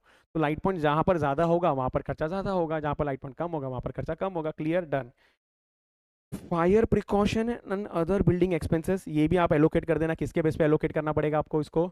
एरिया के बेस पे एलोकेट करना पड़ेगा। किसके बेस पे एलोकेट करना पड़ेगा? एरिया के बेस पे। ए क्लियर, डन। नेक्स्ट क्या बोला है sir? Staff welfare, personal office का खर्चा एम्प्लॉय के बेस पे। स्टाफ वेलफेयर मतलब खाने पीने का खर्चा जो स्टाफ के ऊपर खर्चा होता है। तो it is based on number of employees के बेस पे डिवाइड कर देना। P1 में कितने एम्प्लॉयज है, P2 में कितने एम्प्लॉयज है, S1 में कितने एम्प्लॉयज है, S2 में कितने एम्प्लॉयज है। Clear, done. नेक्स्ट कॉम्पेंसेशन, ये भी बहुत इंपॉर्टेंट है।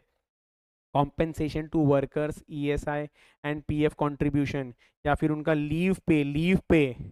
यार पगार इधर गलती का होता है, नंबर ऑफ एम्प्लॉय के बेस पे बांटते हैं। नंबर ऑफ एम्प्लॉय के बेस पे नहीं बटेगा, उनके सैलरी के बेस पे बटेगा। सैलरी का मतलब डायरेक्ट वेजेस, क्योंकि यार जिसका जितना सैलरी होगा, लीव शायद उसको उतना मिलेगा, लीव बैलेंस का पे। एक क्लियर है कि नंबर ऑफ एम्प्लॉयज के बेस पे नहीं मिलेगा। जिसका पगार ज़्यादा उसको ज़्यादा मिलता है, जिसका पगार कम हो गया उसको कम मिलता है प्रोपोर्शनेटली। जैसे एग्जांपल ABCD 4 लोग हैं, चारों को 10-10 छुट्टी बाकी है, लेकिन ए का पगार ज़्यादा होगा तो उसको उस सैलरी के हिसाब से 10 छुट्टी का मिलेगा ना सैलरी। एक clear, done. Next sir perquisites.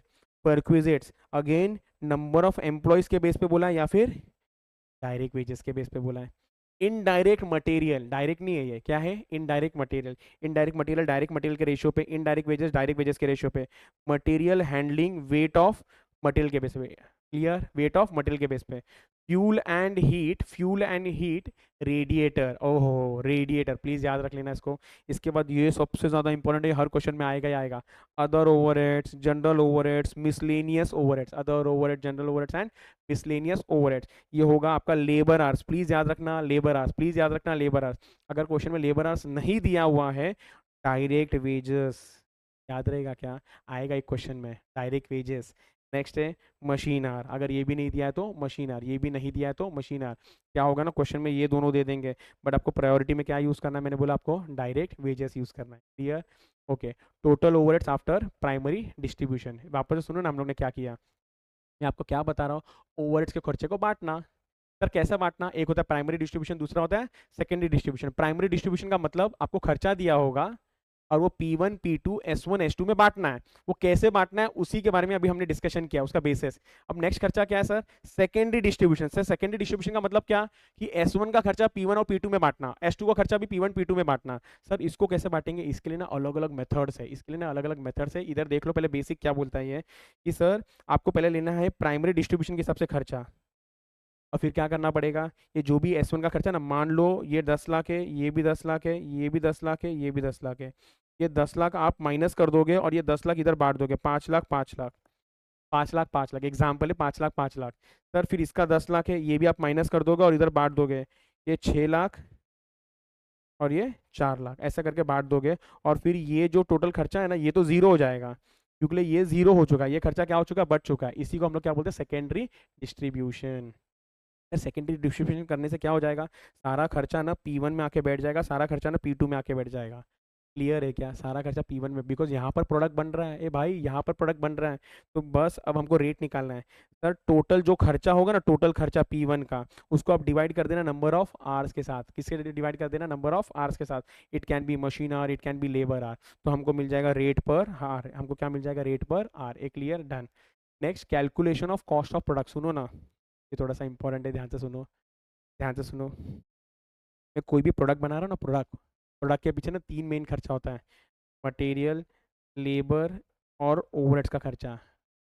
जाके ना यूट्यूब पे मैंने कॉस्ट शीट डाला है, उसमें डिटेल में बात किया, देख लेना। सर मटेरियल डायरेक्ट खर्चा है, ये तो क्वेश्चन दे देगा। लेबर भी डायरेक्ट खर्चा है, ये क्वेश्चन दे देगा। लेकिन ओवरहेड्स इज अ इनडायरेक्ट खर्चा, और इनडायरेक्ट खर्चा कितना होता है ये एक्चुअल में नहीं मालूम। ये मुझे कैलकुलेट करना पड़ता है कोई ना कोई बेसिस पे, जो मैंने अभी कैलकुलेट किया है। तो मैंने क्या किया मालूम है? यहाँ पर रेट निकाला, रेट, जैसे मैंने रेट पर आर निकाला, और मुझे मालूम है कि मशीन इतने इतने घंटे चलेगा, तो वो रेट को मल्टीप्लाई कर देना आर्स के साथ में, तो मुझे मिल जाएगा कि इतना ओवरहेड्स का रेट मुझे एब्जॉर्ब करना है। और ये ओवरहेड्स का रेट मुझे क्या रिकवर करवा के देगा मालूम है? मुझे मेरे सारे ओवरहेड्स के खर्चे रिकवर करवा के देगा। एक एग्जाम्पल लेता हूँ आपको समझने के लिए। जैसे कि अगर मैं समझो टेलरिंग का काम है, जो शर्ट बनाता हूँ, मुझे ना एक ऑर्डर आया है, मुझे एक ऑर्डर आया, उन्होंने बोला कि 10 शर्ट बना के दो, 10 शर्ट बना के दो। तो मैं, उन्होंने पूछा कि सर क्या रेट लोगे आप एक शर्ट बनाने के पीछे, तो मैं कैसे कैलकुलेट करूंगा यार, एक शर्ट बनाने के पीछे कितने रुपए का शर्ट पीस लगेगा, डायरेक्ट खर्चा मालूम है, मेरे जो लेबर को दूंगा वो कितना रुपया मुझसे लेगा वो भी मालूम है, लेकिन मेरा जो इलेक्ट्रिसिटी का खर्चा है, जो मेरा रेंट का खर्चा है, वो कितना एक शर्ट के पीछे हो रहा है नहीं मालूम। तो मुझे क्या लगेगा, वो भी तो रिकवर करना है ना उस शर्ट के पीछे। तो मैं क्या करूंगा, एक रेट निकालूंगा और वो रेट ना मुझे ये सारे कॉस्ट रिकवर करके दे देगा। वो रेट के बेसिस पे मैं सारा ओवरहेड्स का खर्चा क्या करूंगा, रिकवर करूंगा। तो यहाँ पर देखो कॉस्ट ऑफ प्रोडक्ट कैसे मिलेगा, डायरेक्ट मटेरियल, डायरेक्ट लेबर जो क्वेश्चन में दिया होगा, गिवन इन क्वेश्चन, उसके बाद ओवरहेड्स। तो ओवरहेड्स कैसा मिलेगा, P1 P2 दो डिपार्टमेंट हम लोग ने अज्यूम किया, दो डिपार्टमेंट था, याद आ रहा है, दो डिपार्टमेंट अज्यूम किया हमने। सर ओवरहेड्स को रेट को मल्टीप्लाई कर देना, जो रेट आपने कैलकुलेट किया ना ये वाला रेट, ये रेट को मल्टीप्लाई कर देना एक्चुअल आवर्स जो P1 में यूज होने वाला है, और वापस से सेकंड वाले को भी मल्टीप्लाई कर देना एक्चुअल आवर्स जो P2 में यूज होने वाला है, और इस तरीके से आपको टोटल कॉस्ट मिल जाएगा ऑफ द प्रोडक्ट। एक क्लियर, मैं एक बार ना फटाफट ना आपको रिवाइज कराता हूँ मैंने क्या किया, इधर ध्यान से देखो ना, आप लोग इधर ध्यान दो, आप लोग इधर ध्यान दो। मैंने बोला कि sir distribution of overhead, distribution of overheads में दो टाइप, एक है प्राइमरी डिस्ट्रीब्यूशन और दूसरा होता है सेकेंडरी डिस्ट्रीब्यूशन।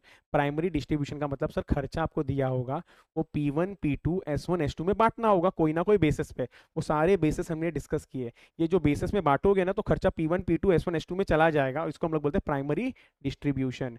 फिर जो S1 का खर्चा होगा वो P1 P2 में बांटना होगा, S2 का खर्चा होगा वो भी P1 P2 में बांटना होगा। तो सर्विस डिपार्टमेंट का खर्चा प्रोडक्शन डिपार्टमेंट बांटने को बोलते हैं हम लोग सेकेंडरी डिस्ट्रीब्यूशन। क्या बोलते हैं उसको, सेकेंडरी डिस्ट्रीब्यूशन। तो सारा खर्चा कहां पर आके बैठा है, P1 और P2 में बैठा है। तो जो भी ये टोटल खर्चा होगा ना उसको आप डिवाइड कर देना आर्स के साथ में, किससे डिवाइड कर देना, आर्स के साथ में। तो क्या मिल जाएगा आपको, रेट मिल जाएगा। क्या मिल जाएगा आपको, रेट मिल जाएगा। अब ये रेट यूज करके आप कॉस्ट ऑफ प्रोडक्ट निकालोगे। अब बताओगे कि मेरा प्रोडक्ट का कॉस्ट ये बन रहा है, मटेरियल कितना लग रहा है ये तो क्वेश्चन बताएगा क्योंकि डायरेक्ट है, लेबर कितना लग रहा है वो भी क्वेश्चन बताएगा डायरेक्ट है, लेकिन ओवरहेड्स कितना लगेगा, जो रेट कैलकुलेट किया ना उसको मल्टीप्लाई कर देना एक्चुअल आवर्स के साथ में, तो आपको मिल जाएगा ओवरहेड्स का खर्चा कितना एब्जॉर्ब हो रहा है। डन डन सर, इस पे कोई क्वेश्चन, इस पे क्वेश्चन नहीं है, सेकेंडरी डिस्ट्रीब्यूशन के बेस पे क्वेश्चन है यहाँ पर।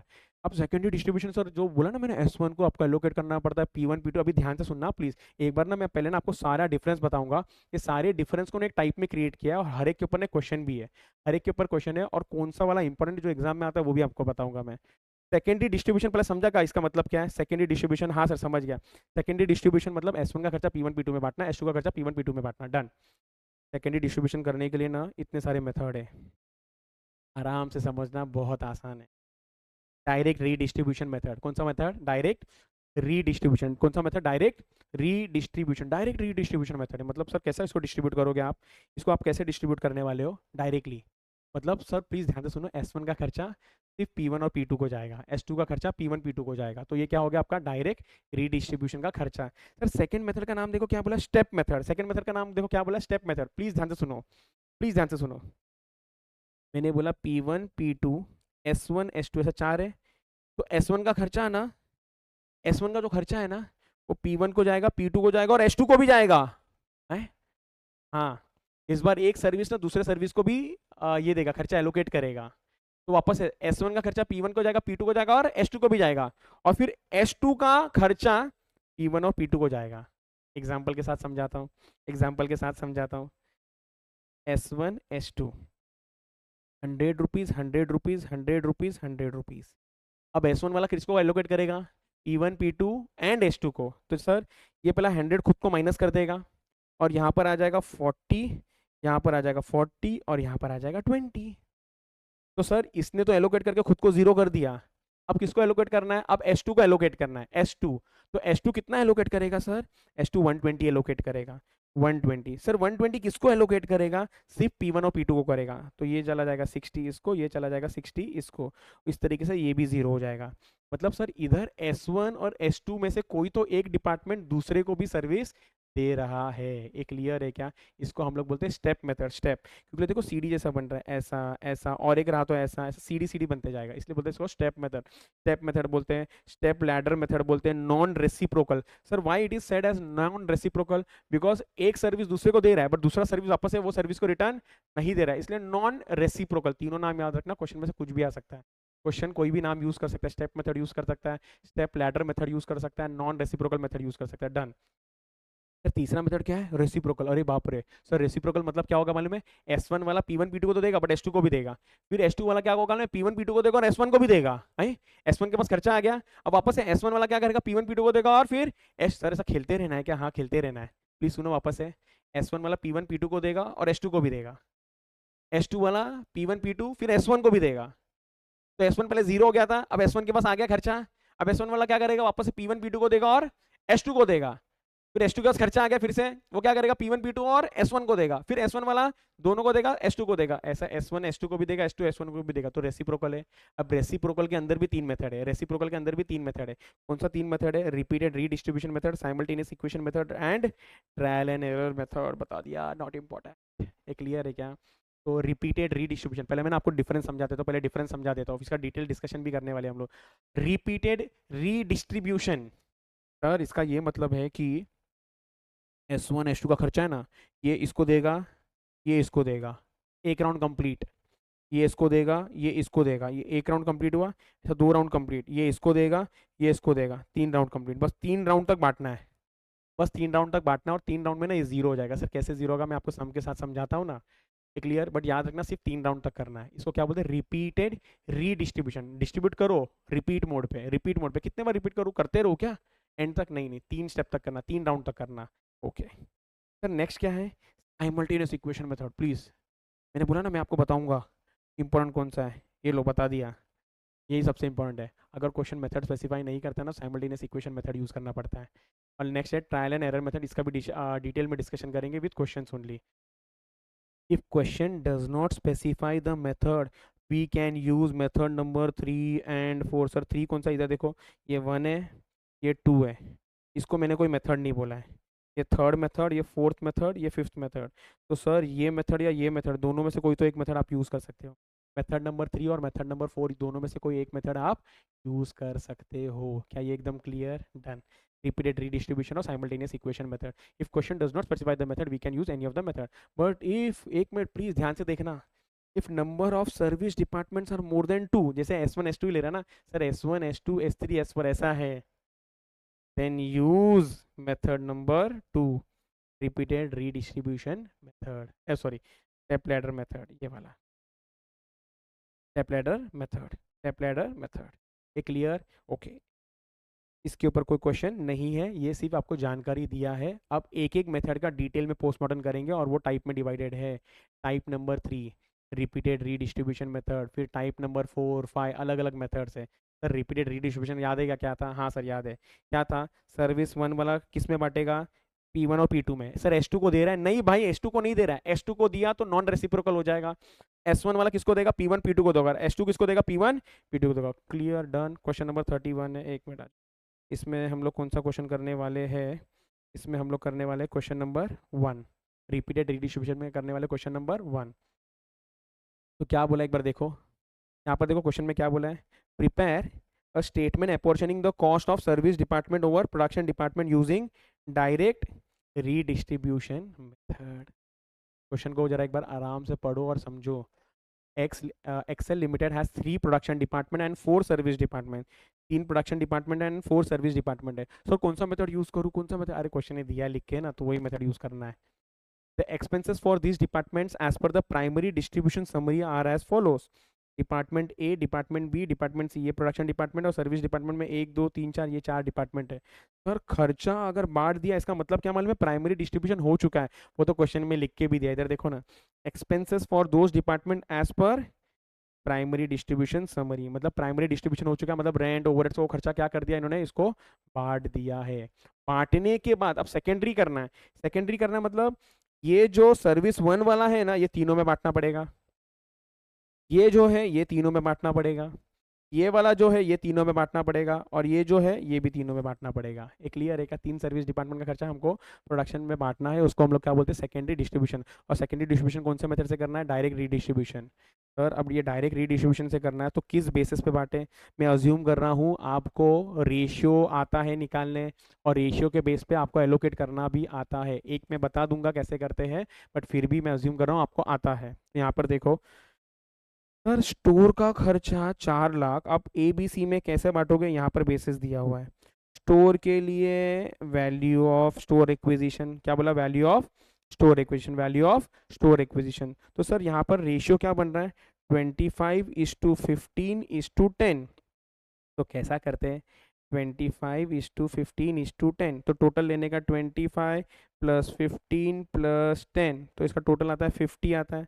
इसका टोटल कितना आ रहा है, 50 आ रहा है। तो सर एलोकेट किसको करना है, 4 लाख को करना है। तो पहले वाले के लिए जो एलोकेट होगा ना, it will B 4 lakh into 25 divide by 50। तो मैं करके दिखाता हूँ, 4 लाख इंटू 25 डिवाइड बाई 50। जब मैंने कैलकुलेटर पे किया तो मुझे इसका, एक मिनट, आंसर आता है 2 लाख। तो पहले वाले को डिस्ट्रीब्यूट कितना हो रहा है सर, 2 लाख। 4 लाख में से 2 लाख जाएगा आपका डिपार्टमेंट ए को। सर डिपार्टमेंट बी को कितना जाएगा, 4 लाख इंटू, ये कितना है सर, 15 है, 15 by total 50, 4 lakh into 15 by 50, तो ये आता है 1,20,000। ये कितना आ रहा है आपका, 1,20,000। 2 लाख था, 1,20,000 था। अरे हाँ सर समझ गया। अभी ना मैं सिर्फ आपको बेसिस बता दूंगा और सम खत्म हो जाएगा, बहुत आसान है, इतना तो मैथ्स कोई भी कर लेगा। तो सर यहाँ पर देखो, आपको स्टोर का खर्चा 25, 15, 10 के रेशियो में बांटना है। टाइम कीपिंग एंड अकाउंट्स, एक मिनट सर, किसके बेसिस पे करें, time keeping and accounts number of workers के बेस पे करना है, which is 20:15:15। Sir power, power आपने बताया था horse power into machine hours, लेकिन यहाँ पर ना हॉर्स पावर दिया है, मशीन आर यहाँ पर नहीं दिया हुआ है। तो सिर्फ हॉर्स पावर के बेस पे एलोकेट करोगे, विच विल बी 3:3:2। और sir canteen will be dependent on number of workers, और नंबर ऑफ वर्कर्स के बेस पे एलोकेट कर देना। तो ये सब खर्चा एलोकेट हो जाएगा। यहाँ पर देखो मैंने एलोकेट करके दिखाया है, प्रोडक्शन डिपार्टमेंट ABC। सर वो माइनस माइनस नहीं लिखा, हाँ जगह नहीं था, क्योंकि ये 3 प्रोडक्शन लिखूंगा, 4 सर्विस लिखूंगा, तो कितना बड़ा जगह बन जाएगा। तो यहाँ पर जगह नहीं था, इसलिए मैंने वो 0 कर दिया। मुझे तो मालूम है सर्विस वाला माइनस माइनस होकर 0 होगा, इसलिए वो नहीं लिखा है। यहाँ पर सिर्फ क्या लिखा कि यहाँ पर ये खर्चा लिखा, और ये खर्चे में जो जो इसको प्रोपोर्शनेटली मिलेगा वो लिखा है। तो cost as per primary distribution लिख दिया 30, 26, 24। उसके बाद स्टोर का खर्चा, टाइम कीपिंग का खर्चा, पावर का खर्चा, कैंटीन का खर्चा जो एलोकेट होकर आ जाएगा ना, वो लिख दिया है। और ये हो गया आपका primary secondary distribution as per direct redistribution, जो बहुत ही आसान था। अब नेक्स्ट चलते हैं स्टेप लैडर मेथड पे, ध्यान से देखना। स्टेप लैडर मेथड क्या बोलता है, याद करो क्या बताया था। S1 वाला खर्चा क्या करेगा सर, S1 वाला प्लीज ध्यान से सुनना, ये इंपॉर्टेंट है। S1 वाला खर्चा क्या करेगा, P1 P2 को तो देगा और S2 को भी देगा, और फिर S2 वाला वापस से S1 को देगा। नहीं, अगर S1 को दिया तो रेसिप्रोकल बन गया, ये तो नॉन रेसिप्रोकल है, ये तो नॉन रेसिप्रोकल है। तो सर S2 वाला खर्चा किसको देगा, सिर्फ P1 P2 को देगा। तो इसमें क्या, फिर आपने बोला ध्यान रखना, अभी सुनो ध्यान से, और एक चीज़, और एक चीज़ ध्यान से सुनो। S1 होगा, S2 होगा, मान लो S3 होगा, 3 होगा। तो सर सबसे पहला एलोकेट किसको करें, S1, 1 आता है पहला ऑर्डर में, तो S1 को करूँ क्या, नहीं नहीं, प्लीज ध्यान से सुनो ये बात। तो सबसे पहला खर्चा किसको एलोकेट होगा मालूम है, ऐसा सर्विस डिपार्टमेंट जो सबसे ज्यादा सर्विस दे रहा है दूसरे को, वो पहले एलोकेट होगा। एग्जाम्पल, प्लीज ध्यान से सुनना, एग्जाम्पल, मैं आपको S1, S2, S3, ऐसा SS बोलने से अच्छा 1 2 3 बोलता हूँ आपको समझाने के लिए। 1 2 3 क्या है, सर्विस 1, 2 क्या है, सर्विस 2, और 3 क्या है, सर्विस 3। तो 1 वाला जो सर्विस दे रहा है ना, प्रोडक्शन को तो दे रहा है, सुनो, 1 वाला जो सर्विस दे रहा है ना, वो सिर्फ 2 को दे रहा है। 1 वाला किसको दे रहा है, 2 को दे रहा है। 2 वाला 1 और 3 दोनों को दे रहा है, और 3 वाला कोई भी सर्विस को नहीं दे रहा है। एक तो होना चाहिए ना जो किसी भी सर्विस को नहीं दे रहा है, नहीं तो रेसिप्रोकल बन जाएगा। एक बार फिर से सुनोगे क्या, 1 वाला 2 को दे रहा है, 2 वाला 1 और 3 को दे रहा है। सो 2 वाला सबसे ज्यादा दे रहा है ना, तो पहला एलोकेट करोगे 2 को, फिर करोगे 1 को, और फिर करोगे 3 को। एक बार फिर से सुनो सर, अपने को ये डिटरमाइन करना पड़ता है कि एलोकेशन में पहला ले किसको, S1 को पहला ले, फिर S2 को ले, फिर S3 को ले, नहीं, पहला उसको लो जो सबसे ज्यादा सर्विस दे रहा है। जैसे S1, S2, S3 है, S1 वाला खर्चा सिर्फ S2 को एलोकेट कर रहा है, S2 वाला खर्चा S1 और S3 को कर रहा है, S2 वाला ज्यादा कर रहा है, और S3 वाला तीनों दोनों को नहीं कर रहा है, S1 को भी नहीं कर रहा है, S2 को भी नहीं कर रहा है, सिर्फ P1 P2 को ही करता है। तो क्या करना पड़ेगा, ऑर्डर कैसा होगा सर, पहला S2 एलोकेट होगा, फिर S1 होगा, और फिर S3 होगा। ये क्लियर है क्या, डन, ये लिखा है यहाँ पर, ये लिख के मैंने दिया हुआ है यहाँ पर आपको, ये मैंने लिख के दिया हुआ है यहाँ पर। तो तो यहाँ पर देखो, overheads as per primary distribution, overheads as per primary distribution, ये आ जाएगा। डिस्ट्रीब्यूट S1 का खर्चा, ये तो हो गया, स्टेप लैडर में है हम लोग, स्टेप लैडर में हम लोग overheads as per primary distribution, ये आ गया। डिस्ट्रीब्यूशन ऑफ S1 का खर्चा, इधर देखो, S1 का खर्चा P1 P2 को भी आ रहा है, बट S2 को भी आ रहा है, S2 को भी आ रहा है। अब क्या करोगे सर, ये दोनों को जोड़ लोगे और फिर S2 बांटेगा, बट S2 वाला इस बार वापस से S1 को नहीं देगा, नहीं तो ये रेसिप्रोकल बन जाएगा। तो सिर्फ किसको देगा, P1 P2 को देगा। Done done done done. Okay, जैसे मैंने अभी जो बताया था ना 3 वाला, देखो मैंने क्या बोला सर, S1 वाला जो खर्चा है, S1 वाला खर्चा सर किसको बांट रहा है, सिर्फ और सिर्फ S2 को बांट रहा है। सर S3 वाला खर्चा किसको बांट रहा है, S1 और S2 दो दो को दे रहा है। S1 और S2 दो दो को दे रहा है। S1 और S2 दो दो को दे रहा है, एक क्लियर। और S2 वाला खर्चा किसी को नहीं दे रहा है, S3 वाला खर्चा दो दो को दे रहा है। तो सर सबसे ज्यादा खर्चा कौन बांट रहा है, S3 बांट रहा है। तो पहला इसको एलोकेट करोगे, फर्स्ट ये, सेकंड ये, और थर्ड इसको एलोकेट करोगे। एक क्लियर, ऑर्डर डिटरमाइन करना पड़ता है। Do not distribute in normal order of S1 S2 and S3। ये मैंने आपको समझाया यहाँ पर, डू नॉट डिस्ट्रीब्यूट। ये क्वेश्चन लिखा है, ये इसका आंसर कुछ फाइंडिंग्स कि sir S1 S2 S3 order में जो दिया उस ऑर्डर में आपको डिस्ट्रीब्यूट नहीं करना है। तो किस ऑर्डर में डिस्ट्रीब्यूट करना है, selection for distribution of overhead depends on the basis of maximum services rendered. जिसने सबसे ज्यादा सर्विस दिया होगा ना उसके बेसिस पे होगा। Hence the order of distribution will be S3 S1 and S2, क्योंकि S3 दो लोगों को सर्विस दे रहा है, S1 एक को दे रहा है और S2 किसी को भी नहीं दे रहा है। समझ गया सर, समझ गया सर। इस पे क्वेश्चन भी तो करा दो, इधर ध्यान दो, क्वेश्चन करा रहा हूँ मैं आपको, क्वेश्चन करा रहा हूँ। कितना अच्छा लगता है ना सर, एक टाइप पढ़ो और उस टाइप के ऊपर का क्वेश्चन भी हो जाता है, तो कॉन्फिडेंस आता है कि यस ये टाइप समझ में आ गया है। और आपको एग्जाम में भी जब आप पेपर लिखोगे ना, जब देखोगे ना, तो आपको एग्जैक्टली मालूम होगा कि क्या करना है क्या नहीं करना। चलो क्वेश्चन नंबर 13 क्या बोला है यहाँ पर, जरा देखो। Prepare a schedule showing distribution of overheads. Distribution of overheads, sir distribution कैसे, इधर दिया हुआ है। कौन सा मेथड यूज कर रहा है कंपनी, स्टेप लैडर मेथड। कौन सा मेथड यूज करता है, स्टेप लैडर मेथड। यहाँ पर देखना, Deccan manufacturing limited has 3 departments which are regarded as production department. Service departments are distributed to this production department using step ladder method. Step ladder कौन सा department, कौन सा मेथड से करते हैं लोग, स्टेप लैडर मेथड से करते हैं। Estimate of factory overheads cost to be incurred by each department in the forthcoming year are as follows. Data required for distribution is shown. Okay, production department का sir नाम क्या है, production department का XYZ। Service department का नाम क्या है, PQR&S। अपने को फैक्ट्री ओवरहेड्स दिया है सर, इसका मतलब प्राइमरी डिस्ट्रीब्यूशन कर दिया उन्होंने। अब अपने को सिर्फ क्या करना है, सेकेंडरी डिस्ट्रीब्यूशन। सेकेंडरी डिस्ट्रीब्यूशन मतलब P1 का खर्च, P का खर्चा XYZ में बांटना है, Q का खर्चा ये तीनों में बांटना है, R का खर्चा ये तीनों में बांटना है। ये क्लियर है क्या, ओके। हाँ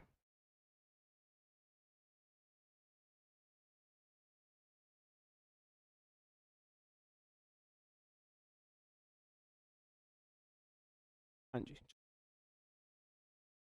तीनों में बांटना है। आर का खर्चा भी तीनों में बांटना है और एस का खर्चा भी तीनों में बांटना है। Overheads cost of the 4 service departments are distributed in the same order. Question ने लिख के दिया इसलिए हम करेंगे in the same order. Sir overhead का खर्चा है ना जो सर्विस का, वो सेम ऑर्डर में डिस्ट्रीब्यूट करो। कौन सा ऑर्डर, पहले P फिर Q फिर R फिर S। पहले P फिर Q फिर R फिर S। क्यों सर ऐसा कर रहे हो आप, यहाँ पर ज्यादा के बेस पे नहीं करना है, नहीं करना है। क्यों बोलो, क्वेश्चन ने बोला है, क्वेश्चन ने बोला है। ओके, और सर किस बेसिस पे करना है वो भी क्वेश्चन लिख के दे रहा है। अरे वाह वाह वाह, क्या क्वेश्चन है। क्वेश्चन ये भी लिख के दे रहा है कि किस बेसिस पे करना है। पहले P को करोगे, फिर Q को करोगे, फिर R को करोगे और फिर S को करोगे। ये क्लियर, ओके। P को कैसे करोगे, नंबर ऑफ एम्प्लॉयज के बेस पे। इधर देखो, P को कैसे एलोकेट करोगे, नंबर ऑफ एम्प्लॉयज के बेस पे। ओके सर, Q को कैसा करोगे, डायरेक्ट लेबर आवर्स। अरे वाह, डायरेक्ट लेबर आवर्स। Q को कैसा एलोकेट करोगे, डायरेक्ट लेबर आर्स के बेस पे करोगे। सर आर को कैसा करोगे, आर को एरिया इन स्क्वायर मीटर। अरे वाह, सब तो दिया है, कितना आसान सा क्वेश्चन है। सर एस को कैसा करोगे, डायरेक्ट लेबर आर जो देखा था। बस एक ही छोटा सा चीज याद रखना, प्लीज सुनो। जब आप पी को एलोकेट करोगे ना, पहला एलोकेट पी को कर रहे हो ना, इधर देखो, पहला एलोकेट जब पी को कर रहे होगे ना, इसको किसके बेस पे कर रहे हो, नंबर ऑफ एम्प्लॉयज। तो ये वाला नहीं लेना रेशियो, आपको ये वाला रेशियो नहीं लेना है। तो सर ये रेशियो क्या बनेगा, रेशियो क्या बनेगा, रेशियो क्या बनेगा, रेशियो बनेगा 100:125 /85 /50 /40 /50। खुद को थोड़ी एलोकेट करने वाला है। Clear, done. अभी ध्यान से सुनो, अभी ध्यान से सुनो। सर क्यू वाला जो है किस रेशियो में एलोकेट करने वाला है? Direct labour hours. तो क्यू वाला जो है ना, ये 75, ये डायरेक्ट लेबर आवर्स के रेशियो में एलोकेट होगा। मतलब सर ये खुद को तो नहीं बांटेगा, प्लस वो पी को भी नहीं देगा। एक मिनट सर, पी को क्यों नहीं देगा? अगर पी को दिया तो रेसिप्रोकल हो जाएगा। पी को दिया तो रेसिप्रोकल हो जाएगा, और ये कौन सा मेथड है सर? नॉन रेसिप्रोकल का मेथड है। तो सर यहाँ पर रेशियो क्या बनेगा, एक बार बता दो। सर यहाँ पर रेशियो बनेगा 4:3:4:6:3। ये क्लियर हो गया क्या? डन हो गया क्या? वापस से ध्यान से सुनो। जब ये आर वाला एलोकेट करेगा ना, किसके बेस पे एलोकेट करने वाला है बताओ एक बार जरा। कौन से रेशियो पे एलोकेट करेगा? Area in square metre. तो जब ये एरिया इन, हाँ, एरिया इन स्क्वायर मीटर के बेस पे जब ये एलोकेट करने जाएगा आर वाला, तो ये यहाँ पर भी नहीं होगा, यहाँ पर भी नहीं होगा, यहाँ पर भी नहीं होगा। तो सर जरा एक बार रेशियो बता दो क्या बनेगा? 30:15:15:10 के रेशियो में एलोकेट होगा। ये क्लियर? डन डना डन डन। और लास्ट वाला एस वाला जब डिस्ट्रीब्यूट करेगा डायरेक्ट लेबर आवर्स के बेस पे, एस वाला डिस्ट्रीब्यूट करेगा डायरेक्ट लेबर आवर्स के बेस पे, तो ये चारों को नहीं जाएगा। इसका जितना भी टोटल खर्चा होगा वो डिस्ट्रीब्यूट हो जाएगा 4:3:4 के बेसिस पे। I hope this is clear. यहाँ पर ना इसका सोल्यूशन है, यहाँ पर मैंने इसका सोल्यूशन किया हुआ है आपको समझाने के लिए। एक बार वापस से मैं नंबर्स के थ्रू भी समझाता हूँ, एक बार ध्यान से देखो। पहले तो प्राइमरी डिस्ट्रीब्यूशन के हिसाब से जो था वो लिख लिया। प्राइमरी डिस्ट्रीब्यूशन के हिसाब से था वो लिख लिया। अभी सबसे पहले किसको एलोकेट करेंगे हम लोग? सर पी को करेंगे। सबसे पहले एलोकेट किसको करेंगे? पी को करेंगे। सर पी सारे सर्विस को देगा। एक मिनट, सारे सर्विस, प्रोडक्शन को तो आएगा भाई, बट सारे सर्विस को भी जाएगा। मतलब मैंने आपको ये बोला कि सर इसको छोड़ दो, तो ये वाला रेशियो यूज़ कर लेना। देखो यहाँ पर मैंने डिस्ट्रीब्यूट किया हुआ है, यहाँ पर लिख के भी दिया है, यहाँ पर लिख के भी दिया है। तो उसके बेसिस पे आपने क्या किया? बांट दिया। किसको बांट दिया सर? ये 45,000 को। खुद को उसने नेगेटिव ले लिया और बाकी लोगों को ये 45,000 क्या किया उसने? एलोकेट कर दिया। ये क्लियर है क्या? तो नेक्स्ट किसको बांटेंगे सर? क्यू को बांटेंगे। बस क्यू को जो बांटेंगे ना, वो 75 प्लस 5,000, 75 प्लस 5,000, ये दोनों को ऐड करके बांटेंगे। 75 प्लस 5,000 करके बांटेंगे। ये क्लियर है? तो जब ये भी बांटेंगे ना, तो ये देखो एक्स वाई जेड को तो आ जाएगा, पर ये पी को नहीं आने वाला है, ना क्यू को आएगा, तो और आर और एस को आ जाएगा। तो जब आर को बांटोगे ना, तो ये तीनों ले लोगे, जितना भी खर्चा उसके पास आया है ना वो प्लस खुद का। मैं क्या बोलता हूँ इसको हमेशा, ये खुद का खर्चा है और ये इसके पास आया हुआ खर्चा है।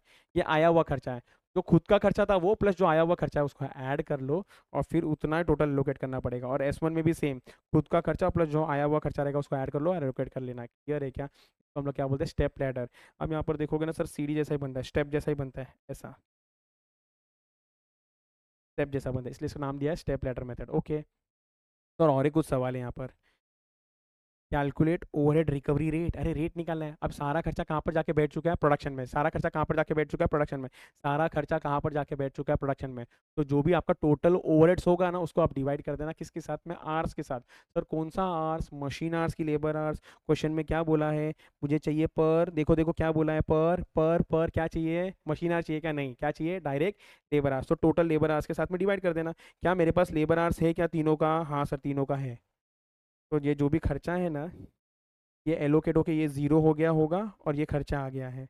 अब ये खर्चे को आप डिवाइड कर देना, 3 लाख, 1,35,000, 1,60,000 को डिवाइड कर देना डायरेक्ट लेबर आवर्स के साथ में, तो आपको मिल जाएगा ओवरहेड्स का रेट पर direct labour hours. I hope ये भी आप लोगों को क्लियर हो गया होगा। आई होप ये भी आपको क्लियर हो गया होगा। Very good very good very good very good very good. चलते हैं हम अब नेक्स्ट टाइप की तरफ। आई होप बहुत ईजी लग रहा होगा आपको overheads. Next, secondary distribution as per repeated redistribution. याद है क्या? 3 राउंड, 3 राउंड। देखो S1 वाला P1 P2 को देगा, मैं बार बार वो डिस्कस नहीं कर रहा हूँ। मेन क्या मुद्दा है? S1 वाला S2 को देगा, वो है मेन। तो S1 वाला एक बार S2 को देगा, S2 वाला फिर से S1 को देगा, रेसिप्रोकल आ रहा है। एक राउंड पूरा हो गया। पहले वाले ने सेकंड को दिया, सेकंड वाले ने फर्स्ट को दिया, एक राउंड पूरा। I am sorry. Round number 2, फिर से S1 वाला S2 को देगा और S2 वाला S1 को देगा। राउंड 2 खत्म। राउंड 3 S1 वाला S2 को देगा और S2 वाला S1 को देगा। ऐसा करके 3 राउंड करना है, 3 राउंड में खत्म हो जाएगा, ये वैल्यू जीरो हो जाएगा। सर कैसे जीरो होगा? इधर ध्यान से देखो। देखो round 1, round 2, round 3, primary distribution लेना है। मतलब सर प्राइमरी डिस्ट्रीब्यूशन फिक्स है? हाँ यार, प्राइमरी डिस्ट्रीब्यूशन तक तो फिक्स है। उसके बाद जो मेन मुद्दा है वो है सेकेंडरी डिस्ट्रीब्यूशन का, जो S1 वाला P1 P2 को बांटने वाला है, उसके लिए। क्लियर? डन। तो यहाँ पर हम लोगों को क्या देखना है कि सर ये जो S1 वाला खर्चा होगा ना, P1 P2 को देगा बट S2 को भी देगा। फिर S2 वाला क्या करेगा? S2 वाला क्या करेगा? खुद का खर्चा प्लस जो मिला हुआ है वो खर्चा, दोनों को ऐड करेगा और बांटेगा। सर किसको बांटेगा? P1 P2 को? ना ना, सिर्फ P1 P2 को नहीं, P1 को भी देगा, P2 को भी देगा और S1 को भी देगा। अरे बार S1 को फिर से खर्चा आ गया। अब S1 को ये जो खर्चा आ गया, S1 क्या करेगा? S1 वाला वापस से P1 P2 को देगा, नहीं नहीं नहीं, P1 P2 को भी देगा और S2 को भी देगा। ये S2 को भी देगा, फिर ये वापस S1 को भी देगा, ये S2 को भी देगा। सर कब तक करते रहने का है? 3 राउंड तक करना है। ये सम के थ्रू में समझाता हूँ कैसे करेंगे। आ जाओ आप लोग नेक्स्ट टाइप के क्वेश्चन पे। क्वेश्चन नंबर 5, और ये आंसर नंबर भी 5 होगा। आंसर नंबर भी ये 5 होगा, 5 होगा, 5 होगा, 5 होगा। चलो 5 होगा, हाँ जी। आपका मॉड्यूल का ही क्वेश्चन है ये। Prepare a statement showing distribution of overheads to various department. हाँ क्या बोला देखो, prepare a statement showing distribution of overheads. ये क्वेश्चन बहुत मजेदार है क्योंकि प्राइमरी डिस्ट्रीब्यूशन भी हमको ही करना है। अब तक क्वेश्चन में प्राइमरी डिस्ट्रीब्यूशन किया हुआ था। यहाँ पर देखो सर बोलता नहीं बांटूंगा, नहीं बांटूंगा, नहीं बांटूंगा। आप लोग बांटो। कैसे बांटेंगे? कोई ना कोई बेसिस पे बांटना पड़ेगा, कोई ना कोई बेसिस पे बांटना पड़ेगा, जो हमने डिस्कस किया था ऑलरेडी। ठीक है सर। और सर सेकंड में क्या बोला है? Show redistribution of service department, मतलब सेकेंडरी डिस्ट्रीब्यूशन का बात चल रहा है। सेकेंडरी डिस्ट्रीब्यूशन का बात चल रहा है। सेकेंडरी डिस्ट्रीब्यूशन सर कैसा बांटना है? On the basis of repeated redistribution. पहले प्राइमरी डिस्ट्रीब्यूशन का बात कर लेते हैं, वो ईजी है। ध्यान से देखो, ध्यान से देखो, ध्यान से देखो, ध्यान से देखो। हो जाता है बार बार। हाँ जी, एक मिनट। हाँ जी, ठीक है, बहुत ईजी है सर। हेडिंग लिखोगे प्राइमरी डिस्ट्रीब्यूशन बराबर particulars, basis of allocation, total overheads. उसके बाद एबीसी। सर ये एबीसी कौन सा डिपार्टमेंट है? जरा देखो, प्रोडक्शन डिपार्टमेंट है। एबीसी कौन सा डिपार्टमेंट है? Production department. Sir X Y Z को, एक्स वाई कौन सा डिपार्टमेंट है? सर्विस डिपार्टमेंट है। तो ये तीनों के ऊपर लिख देना प्रोडक्शन डिपार्टमेंट, और ये दोनों के ऊपर लिख देना सर्विस डिपार्टमेंट। और हेडिंग क्या लिख रहे हो वापस से बताओ? सेकेंडरी डिस्ट्रीब्यूशन की प्राइमरी डिस्ट्रीब्यूशन, प्राइमरी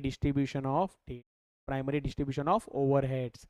एक मिनट सुनो सर, ये डायरेक्ट मटेरियल आएगा क्या? ये और ये नहीं आएगा, लेकिन मैंने जैसा बताया था ना, सर्विस का डायरेक्ट मटेरियल डायरेक्ट लेबर आ जाएगा। याद रहेगा क्या? बिल्कुल। तो मतलब सर आपको ये डेटा लेके चालू करना है, आपको ये डेटा लेके काम चालू करना है। मतलब देखो 2 लाख, 1 लाख, 1 लाख, 2 लाख डायरेक्ट मटेरियल लेना पड़ेगा। डन, समझ गया सर। अब उसके बाद सर फैक्ट्री, ये चारों में कैसा बटेगा? Factory rent, rent, rent, rent, rent, area, area के रेशियो में बटेगा। तो मतलब इसके रेशियो में बटेगा, बहुत ही आसान। अब वो कैसा बटेगा वो मैं नहीं बता रहा हूँ प्लीज। पावर, सर आपने बताया था horse power into machine hours, बार बार हम लोग ना रिवाइज कर रहे हैं, horse power into machine hours. और मैं बता दूं ना आपको, इस क्वेश्चन में ना दिया हुआ है। यहाँ पर देखो, लोग ना गलती से ना सिर्फ हॉर्स पावर के बेस पे बांटेंगे तो आंसर गलत हो जाएगा। क्या करना है? इन दोनों को मल्टीप्लाई करोगे। सर मल्टीप्लाई करोगे तो ये कितना आ जाएगा? 50,000। इनको मल्टीप्लाई करोगे तो 80,000। इसको मल्टीप्लाई करो 80,000। इसको मल्टीप्लाई करना 15,000। इसको मल्टीप्लाई करना 25,000। ये रेशियो में आपको पावर को बांटना है। तो पावर को किस रेशियो में बांटना है? सिर्फ हॉर्स पावर के रेशियो में बांटना नहीं है, horse power into machine hours के रेशियो में बांटना है। इन दोनों को मल्टीप्लाई कर लेना, वो जो भी रेशियो आएगा उस रेशियो में आपको एलोकेट करना है। मैं एक बार दिखा देता हूँ, मैं एक बार आपको दिखा देता हूँ, इधर देखो। Horse power into machine our, तो ये जो रेशियो बनेगा ना, ये जो रेशियो बनेगा ना, इस रेशियो में आपको एलोकेट करना है। किसको? पावर को। Very good, very good, very good, very good. इधर देखो, नेक्स्ट पावर हो गया। सर डेप्रीशिएशन को कैपिटल वैल्यू ऑफ एसेट्स के रेशियो में बांटोगे। एक minute, other overheads, oh my God, other overs और अदर ओवरहेड्स, लेबर आर्स नहीं दिया हुआ है। फिर किसके रेशियो में बांट दोगे आप? मशीन आवर्स के रेशियो। किसके रेशियो में बांट दोगे आप लोग? मशीन आवर्स के रेशियो पे इसको बांट देना। एक क्लियर है क्या? मशीन आवर्स के रेशियो पे इसको बांट देना। डन। तो सर ये बांटने के बाद क्या मिलेगा अपने को? Primary distribution. मतलब सर खर्चा ना A B C X and Y सबको एलोकेट हो चुका होगा। इधर देखो, A B C X Y सबको एलोकेट हो चुका है, सबको एलोकेट हो चुका है। यहाँ पर मैंने बेसिस भी आपको दिया है, कैसे बेसिस पे आपको एलोकेशन करना था। अब क्या करना पड़ेगा सर? ये जो एक्स का खर्चा है ना, ये ए बी सी में बांटना है, और वाई का खर्चा इसमें बांटना है। इसको हम लोग बोलते हैं सेकेंडरी डिस्ट्रीब्यूशन। सर कितने मेथड, एक बार वापस स्टार्टिंग से याद दिला दो ना। सबसे पहला है हमारा डायरेक्ट रीडिस्ट्रीब्यूशन। डायरेक्ट नाम से समझता है, मतलब सर एक्स का खर्चा ना ए बी सी को चला जाए, सिर्फ वाई को नहीं जाएगा। वाई का खर्चा भी ए बी सी को चला जाए, बट ये क्वेश्चन ने वो नहीं बोला करने। सर सेकंड मेथड कौन सा था? Step ladder method. Step method non reciprocal method. उसमें एक सर्विस वाला दूसरे को देगा, बट दूसरा वाला वापस से उसको नहीं देगा, उसको बोलते हैं नॉन रेसिप्रोकल मेथड भी बोलते हैं, स्टेप मेथड भी बोलते हैं। एक क्लियर। तीसरा मेथड था रेसिप्रोकल मेथड, मतलब सर्विस वन वाला सर्विस टू को भी देगा, सर्विस टू वाला सर्विस वन को भी देगा। उसके अंदर सबसे पहला मेथड आता है रिपीटेड रीडिस्ट्रीब्यूशन, जो हम अब करने जा रहे हैं। एक क्लियर है क्या? 3 राउंड करना है, 3 राउंड, 3 राउंड, 3 राउंड। तो सर ये वाला खर्चा एक बार सुन लो, पहले एक बार फील ले लो। ये वाला खर्चा इसको इसको इसको तो बांटेगा और इसको भी बांटेगा, क्लियर। फिर S2 वाला क्या करेगा, दोनों को ऐड कर लेगा, इसको इसको इसको भी बांटेगा, फिर इसको भी बांटेगा, ये एक्स्ट्रा खर्चा आ गया। फिर ये वापस से ये वाला जो खर्चा है वो इसको इसको इसको भी बांटेगा और S2 को भी बांटेगा, फिर S2 वाला वापस इसको इसको इसको बांटेगा। सर ऐसा कब तक चलेगा, 3 राउंड तक चलेगा। इधर देखो इधर देखो इधर देखो, ये वाला उठाया मैंने, कॉपी पेस्ट, क्या लिखा, overheads as per primary distribution. अच्छा हेडिंग का नाम क्या लिखा, रीडिस्ट्रीब्यूशन ऑफ सर्विस डिपार्टमेंट का overheads, redistribution of service department का overheads, clear, repeated redistribution method. उसके बाद सर क्या करेंगे, 3 राउंड। इधर देखो, पहले मैं आपको 3 राउंड दिखा देता हूँ, पहले इधर देखो 3 राउंड दिखाता हूँ। ये राउंड नंबर 1, ये राउंड नंबर 2 और ये राउंड नंबर 3, 3 राउंड किया गया, 3 राउंड 3 राउंड। सर इधर देखो क्वेश्चन में, सर रिपीटेड रीडिस्ट्रीब्यूशन मतलब सर एक्स का खर्चा ABC में बांटना। कैसा बांटेंगे, इधर ध्यान से सुनना, इधर गड़बड़ होता है। ऐसा देखने का कि सर्विस डिपार्टमेंट एक्स अपना खर्चा 45% ए को देता है, 15% बी को देता है, 30% सी को देता है और 10% वाई को देता है। कौन, सर्विस डिपार्टमेंट एक्स का खर्चा, और सर्विस डिपार्टमेंट वाई अपना खर्चा इस तरीके से बांटता है, इस तरीके से बांटता है। ये क्लियर है क्या, तो बांटते जाओ बांटते जाओ बांटते जाओ। जैसे कि 4,75,000, क्या बोला मैंने, 4,75,000। सर ये 4,75,000 कैसा बांटोगे, 4,75,000 का 45% इधर जाएगा, 4,75,000 का 4,75,000 का कितना है ये, 15% इधर चला जाएगा, 4,75,000 का 30% इधर चला जाएगा, और 4,75,000 का 10% वाई को जाएगा। 4,75,000 का 10% इज 47,500। तो कहना इसे 47,500 प्लस 3,00,000 5,35,000, ये दोनों मिला लेगा, विच इज़ 5,82,500। तो वो क्या करेगा, 5,82,500 को, 5,82,500 का 60% इधर चला जाएगा, 5,82,500 का 35% इधर चला जाएगा, और 5,82,500 का 5% एक्स को भी जाएगा। इधर देखो 5,82,500 का इसको भी गया, इसको भी गया, और 5% इसको भी आ गया। तो आपने ध्यान दिया होगा ना, ये तो सर 0 हो गया था और ये यहाँ पर 0 हो गया था, बट ये वाला खर्चा एक्स्ट्रा आ गया। अब ये खर्चा क्या करेगा, वापस से सिर्फ ABC को नहीं बांटेगा, ABC को भी बांटेगा प्लस वाई को भी बांटेगा। प्लीज़ ध्यान से देखते जाओ, प्लीज़ ध्यान से देखते जाओ। तो वापस से इसने इसको इसको भी बांटा, इसको भी बांटा। तो सर ये राउंड 1 खत्म हुआ यहाँ पर। मैं S से समझाता हूँ, S1 वाले ने S2 को दिया, S1 वाले ने S2 को दिया, और S2 वाले ने भी S1 को दिया। ये राउंड 1 खत्म। अब राउंड 2, S1 वाला फिर से S2 को दे रहा है और S2 वाला S1 को भी दे रहा है। ये राउंड 2 खत्म। वही 10% 5% के बेस पे एलोकेट करते जाना है, 10% 5% के बेस पे एलोकेट करते जाना है। और नेक्स्ट वाला वापस है राउंड 3। प्लीज़ राउंड 3 में याद रखना, राउंड 3 में याद रखना, जब ये एलोकेट कर रहा है ना 14%, आपको याद है इसको सिर्फ 5% ही मिल रहा है। अब इसके पास जो देने के लिए बचा ना वो 14 रुपीज़ ही था। तो 14 रुपीज़ का 60%, 35%, 5% लो। मैं कैलकुलेटर पे करके दिखाता हूँ। 14 का 5%, अरे यार छोटा सा 0.7 आता है, तो आप इसको 0.7 करोगे, फिर इसको एलोकेट करोगे, मत करना ये 0.7 ना इधर या इधर किधर तो एक जगह एडजस्ट कर दो, मतलब इधर कुछ भी देना नहीं। मतलब राउंड 3 में ना, प्लीज सुनो, राउंड 3 में ये जो खर्चा बटने वाला है ना वो बहुत ही नॉमिनल अमाउंट होगा, 1 रुपया, 2 रुपया, 5 रुपया, 10 रुपया, बहुत ही छोटा अमाउंट होगा। उसको एलोकेट करने का जरूरत नहीं है, उसको एलोकेट करने का ज़रूरत नहीं है, उसको एलोकेट करने का ज़रूरत नहीं है। तो यहाँ पर देखो ये 14 रुपीज़ है, 14 रुपीज़ ना आपने ऐसा इस तरीके से ना एलोकेट कर देना, 14 रुपीज़ ना आपको इस तरीके से एलोकेट कर देना। सर जैसे 14 रुपीज़ का 60%, मैंने लिया 14 रुपीज़ का 60%, 14 का 60 पर, अरे क्या हो रहा है भाई कैलकुलेटर साहब, 8.4 आ रहा है, तो 8 इधर एलोकेट कर दिया। सर बच गया 6 इधर डाल दिया। यहाँ पर मैंने कुछ लिखा हुआ नहीं है, ऐसा करके 3 राउंड में क्या कर देना, आप इसको एलोकेट करके ना 0 कर देना। एक क्लियर है क्या, डन। का नोट बनाया हुआ है और मशीनर, हाँ नेक्स्ट और एक सवाल था ना कुछ, सर क्या बोला है, अच्छा 2 ही सवाल था। मशीनर रेट भी निकाल दिया, यहाँ पर डिस्ट्रीब्यूट भी कर दिया मैंने, मशीनर का रेट भी निकाल दिया, टोटल ओवरहेड्स एलोकेट कर दिया, 8,48,000, 6,50,000, 7,51,000। सर ये क्या टोटल करके लिखा है, सुनो ना ध्यान से, ये तो आप लोग को पहले भी मालूम ही होगा। ये जो टोटल सब डिपार्टमेंट का खर्चा है 22,50,000 है।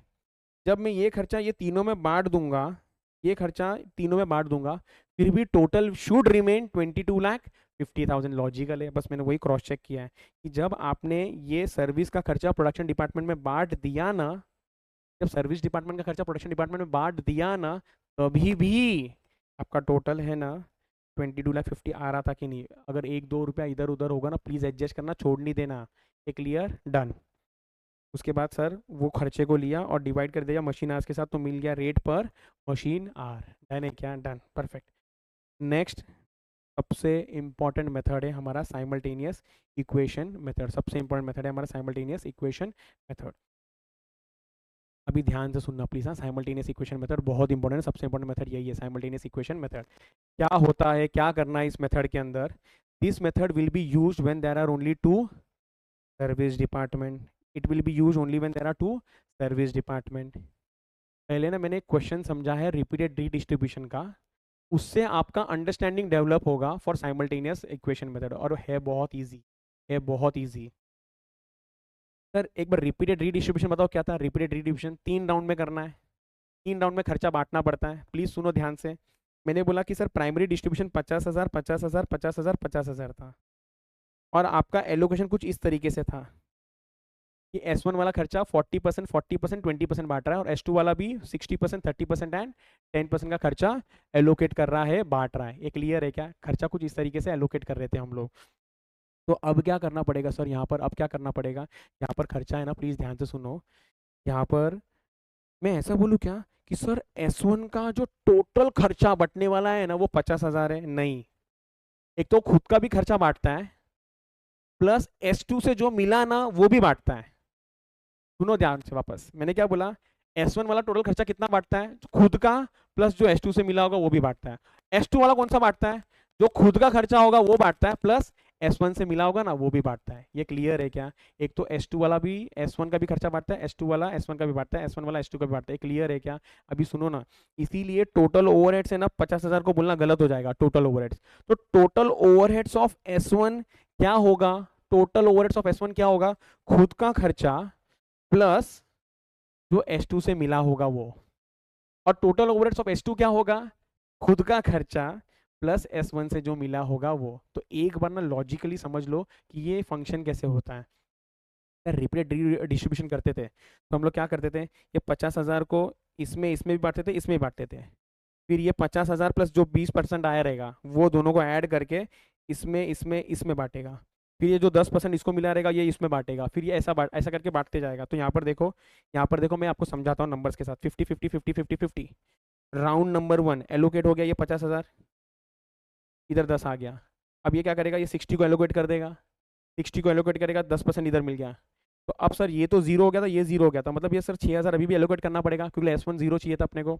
अब S1 वाला एलोकेट करेगा तो S2 को फिर से देगा, S2 को फिर से देगा, S2 को फिर से देगा, तो ये 1200 इधर आ गया, 1200 इधर आ गया। अब फिर वो क्या करेगा? वापस इसको देगा, 120 इधर आ गया। अब ये क्या करेगा? ये इसको फिर से देगा। ये राउंड 3 चल रहा है ना, ये राउंड 3, एक मिनट, राउंड 3 इधर लिखा नहीं है, मैं राउंड 3 लिख देता हूँ आपके लिए। यहाँ से यहाँ तक ये क्या था सर? राउंड 3 था। अब ये फिर से बांटेगा, अब ये नहीं बांटेगा, अब ये जो भी बचेगा ना थोड़ा बहुत वो इसमें या इसमें जाके एडजस्ट कर देगा। इस तरीके से ये क्या हो जाएगा? जीरो हो जाएगा। अभी प्लीज ध्यान से देखना। तो कहना है इसे सर, S1 ने जो टोटल खर्चा बांटा है ना, मैं बॉक्स बना रहा हूँ, 50,000 6,000 120, 50,000 6,000 एंड 120 बांटा है। टोटल खर्चा सर S1 ने जो बांटा है वो है 50,000 6,000 एंड 120। अगर तीनों को टोटल कर लोगे तो 56,120 आता है। उस 56,120 का दो बाइफर्केशन, एक तो खुद का खर्चा और दूसरा जो S2 से मिला है। सर खुद का खर्चा कितना था मालूम है? 50,000, और जो S2 से मिला है वो कितना मालूम है? 6120। ये क्लियर हो गया आप लोगों को? इधर देखो, इधर देखो, इधर देखो। सर जो टोटल ओवरहेड्स ऑफ S1 था ना वो 56,120 था, उसमें से ओनली S1 का कितना था? 50,000 बराबर, और 6120 क्या था? Share of S2। क्या था? Share of S2। क्या था? Share of S2। प्लीज ध्यान से सुनो, नंबर याद रखो ना प्लीज। सर S2 का कितना खर्चा था? 50,000 10,000 1200 एंड 24। तो मैं एक बार ऐड करूंगा, 50,000 प्लस 10,000 प्लस 1200 प्लस 24, तो ये आता है मुझे 61,224, 61,224।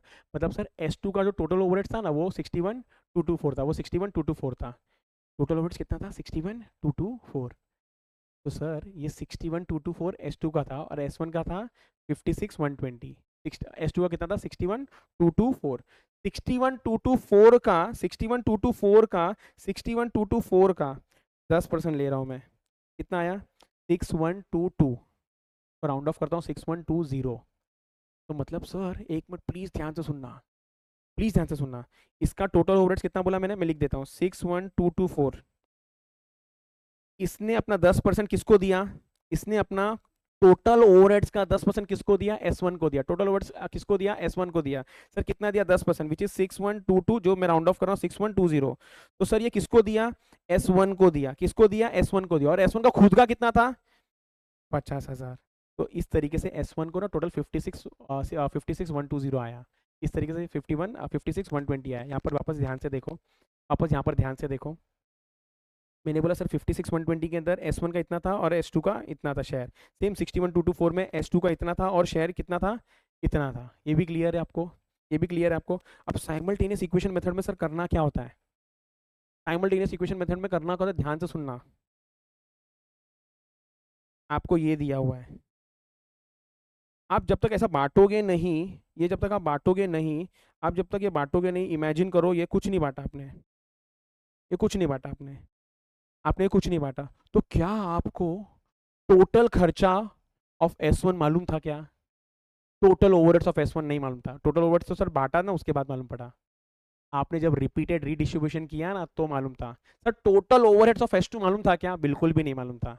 टोटल ओवरहेड्स ऑफ S1 मालूम था, नहीं मालूम था। टोटल ओवरहेड्स ऑफ S2 मालूम था, नहीं मालूम था। तो यहाँ पर हम लोग क्या करेंगे मालूम है, स्टेप नंबर 1 साइमल्टेनियस चालू हो गया, सुन लो ध्यान से। Total overheads of S1 let that be X, let that be X। क्या बोला, total overheads of S1 let that be X। मैंने क्या बोला, इसका जो टोटल ओवरहेड्स होगा वो क्या होगा, X, और इसका टोटल ओवरहेड्स क्या होगा, late that B Y।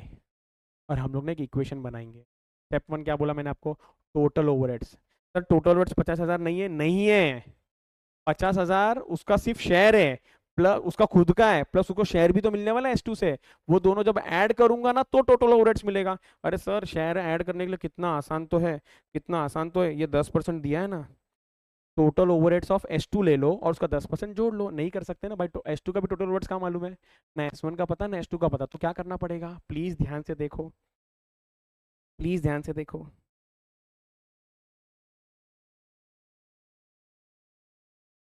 Step 1, let total overheads of S1 be X and total overheads of S2 be Y. Total overheads of X1 be X and total overheads of S2 be Y. अब equation बनाना है, कैसे equation बनेगा इधर देखो, form an equation. Step 2, total overheads of S1 is equals to only S1 plus share in S2, खुद का plus share. और शेयर निकालने में लोग गड़बड़ क्या करते हैं वो भी बता देता हूँ मैं अभी आपको।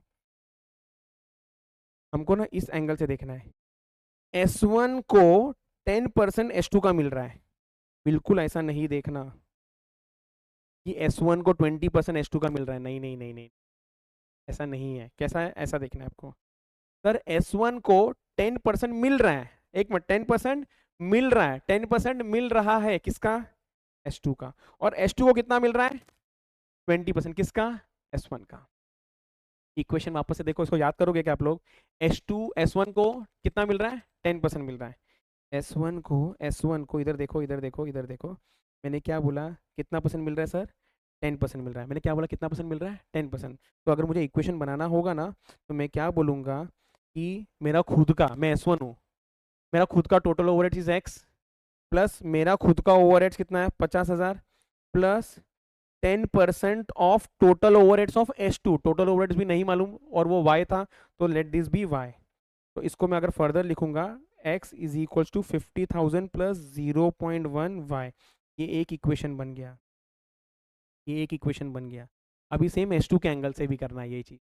S2 क्या बोलेगा, मेरा टोटल ओवरहेड, अब मैं S2 हूँ, मेरा ओवरहेड्स मतलब Y इज इक्वल्स टू मेरा खुद का प्लस मुझे मिल रहा था 20% of total overheads of S1, और टोटल ओवरहेड्स ऑफ S1 भी नहीं मिलता है, वो X था।